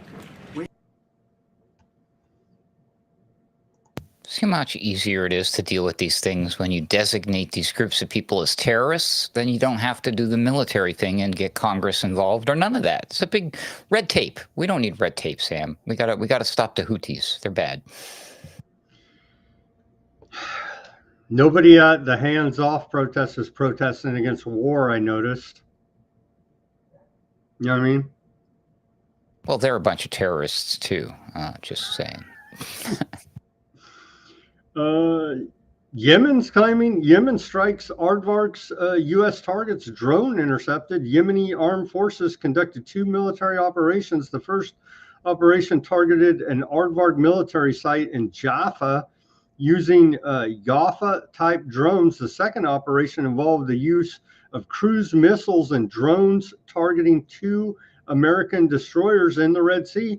We're in a freaking war, and Congress is, I don't know where they're at. They could care less, apparently. Jaffa got Jaffa'd? Wow. Where's Congress? I don't know. I guess they act like it's not happening.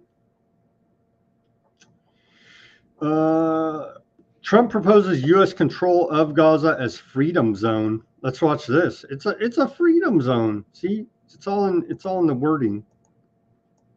Let's watch this clip from Trump. It's a freedom zone. Genocide, ethnic cleansing is now known as a freedom zone. Well, you know how I feel about the Gaza Strip. I think it's an incredible piece of important real estate, and I think it's something that we would be involved in, but you know, having a peace force like the United States there, controlling and owning the Gaza Strip would be a good thing. Because right now, all it is for years and years, all I hear about is killing and Hamas and problems. And if you take the people, the Palestinians, and move them around to different countries, and you have plenty of countries that will do that, and you really have a freedom zone. You call it the freedom zone, a free zone, a zone where people aren't going to be killed every day. That's a hell of a place. It's you know what I call it, a great location that nobody wants to live in, because they really don't. And when they have good living, real living, where Hamas and all of the problems they have, the level of death on the Gaza Strip is just incredible. And I've said it. I don't understand why Israel ever gave it up. Israel owned it. It wasn't this man, so I can say it. He wouldn't have given it up. I know him very well. There's no way. They took oceanfront property and they gave it to people for peace. How did that work out? Not good. Is the immigration, sorry, Mr. President, is the immigration plan still on the agenda? Which immigration? From Gaza. From Gaza. All it is a concept that I had that I think is good, and now people are copying it. You know, Bibi, do you want to tell? People are talking about the Trump plan. Gee, why don't we do that? Would you like to answer that question? I think what the president talked about is, first of all, to give people a choice. You know, Gazans were closed in, and every other place, including in arenas of battle. I mean, whether it's Ukraine or Syria or any other place, people could leave. Gaza was the only place where they locked them in. We didn't lock them in. They're locked in. And what is wrong with giving people a choice? Now, we've been talking, including over lunch, about some countries, I won't go into them right now, that are saying, you know, if Gazans want to leave, we want to take them in. And I think this is the right thing to do. If you give, you know, it's going to take years to rebuild Gaza. In the meantime, people can have an option. The president has a vision. Countries are responding to that vision. We're working on it, I hope. See, Bibi's a humanitarian this whole time. We were mistaken, and he's not ethnic cleansing or genociding.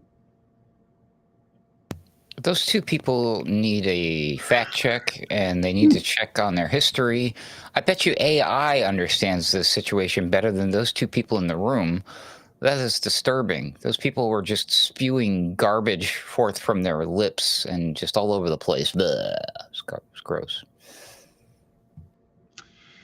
Trump discusses avoiding conflict with Turkey.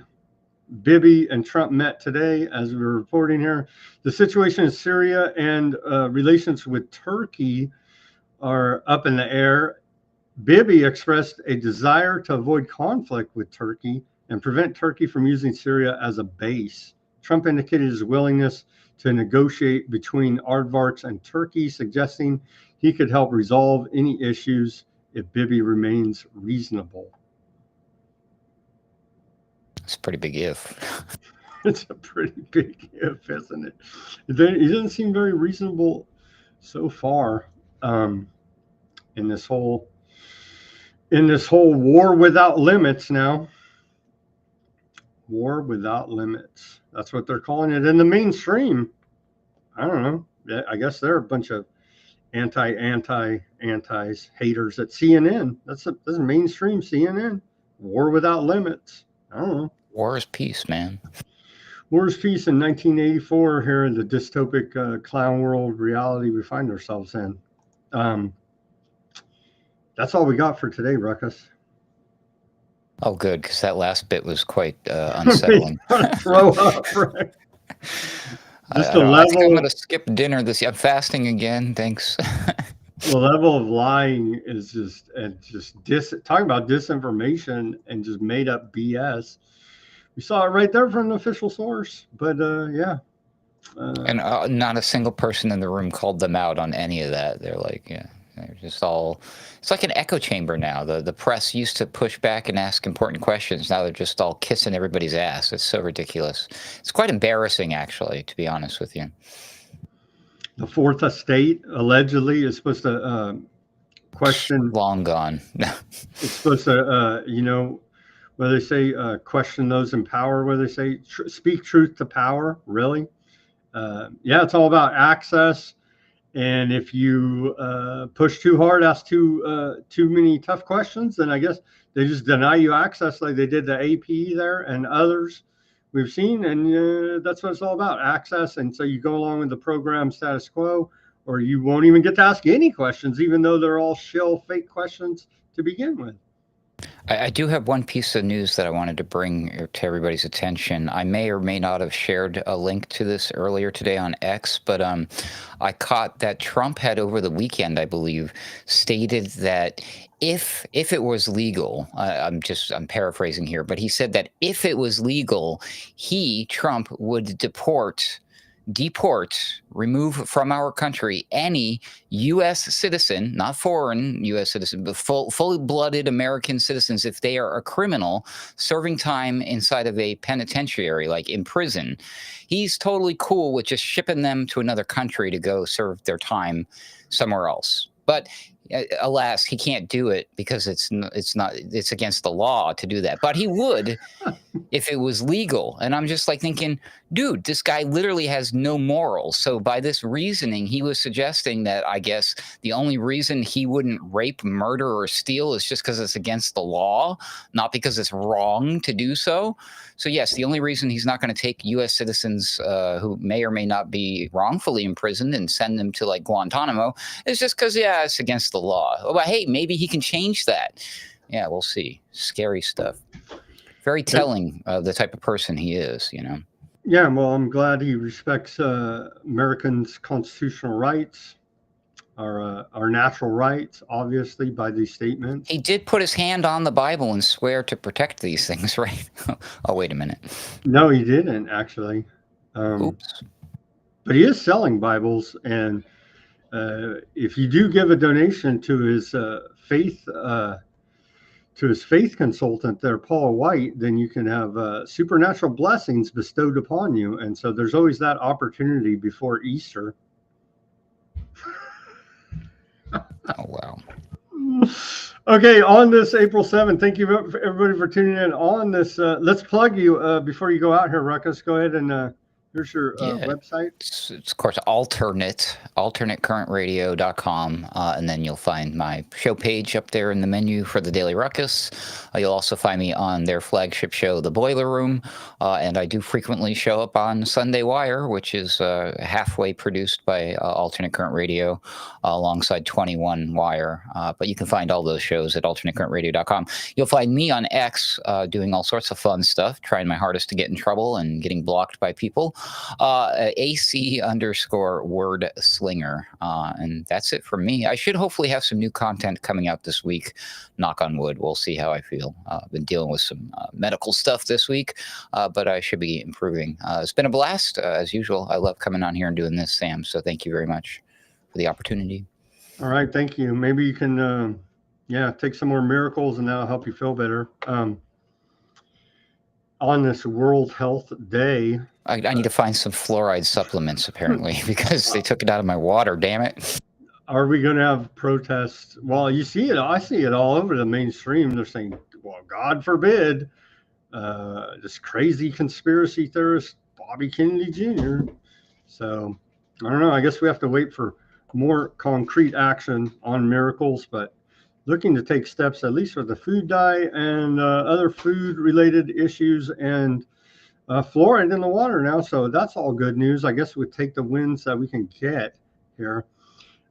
Thank you everybody for tuning in on the Odysee. The old Odysee platform is still chugging along there amazingly. Who do we have there? Huffman, Barry on the Odysee, Highland. Thank you guys for tuning in there. Trump selling indulgences. Yeah. His spiritual advisor is for sure. So just pay him off. Maybe you won't get droned. I don't know. I call it extortion, but other people call it indulgences. Thank you for tuning in on the Odysee. The Bitchute's hung up again. I don't know. I may have to email him again. I got two videos hung up there.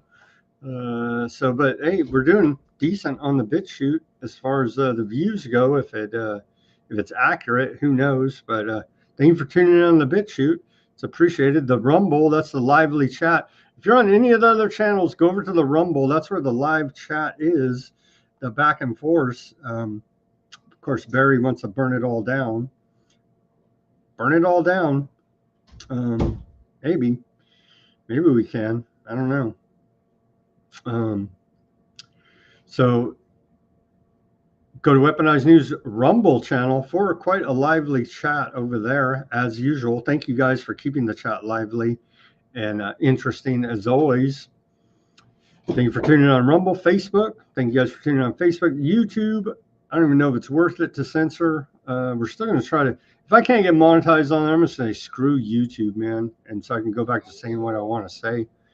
But anyway, thank you guys for tuning in on the YouTube, the Kick, the Twitch, the X, of course. Thank you for tuning in on X. And as always, everybody do your own research, peace, love, and liberty. Speak out and take action. Have a great rest of your Monday evening. We'll be back here tomorrow on Weaponized News as we mourn the leaving of Bibi, our shadow president. He wasn't here long enough for my liking. So we'll have to track him back to Aardvark land and see what's going on over there tomorrow as the genocide continues in the as we are creating freedom zones over there in the war without limits.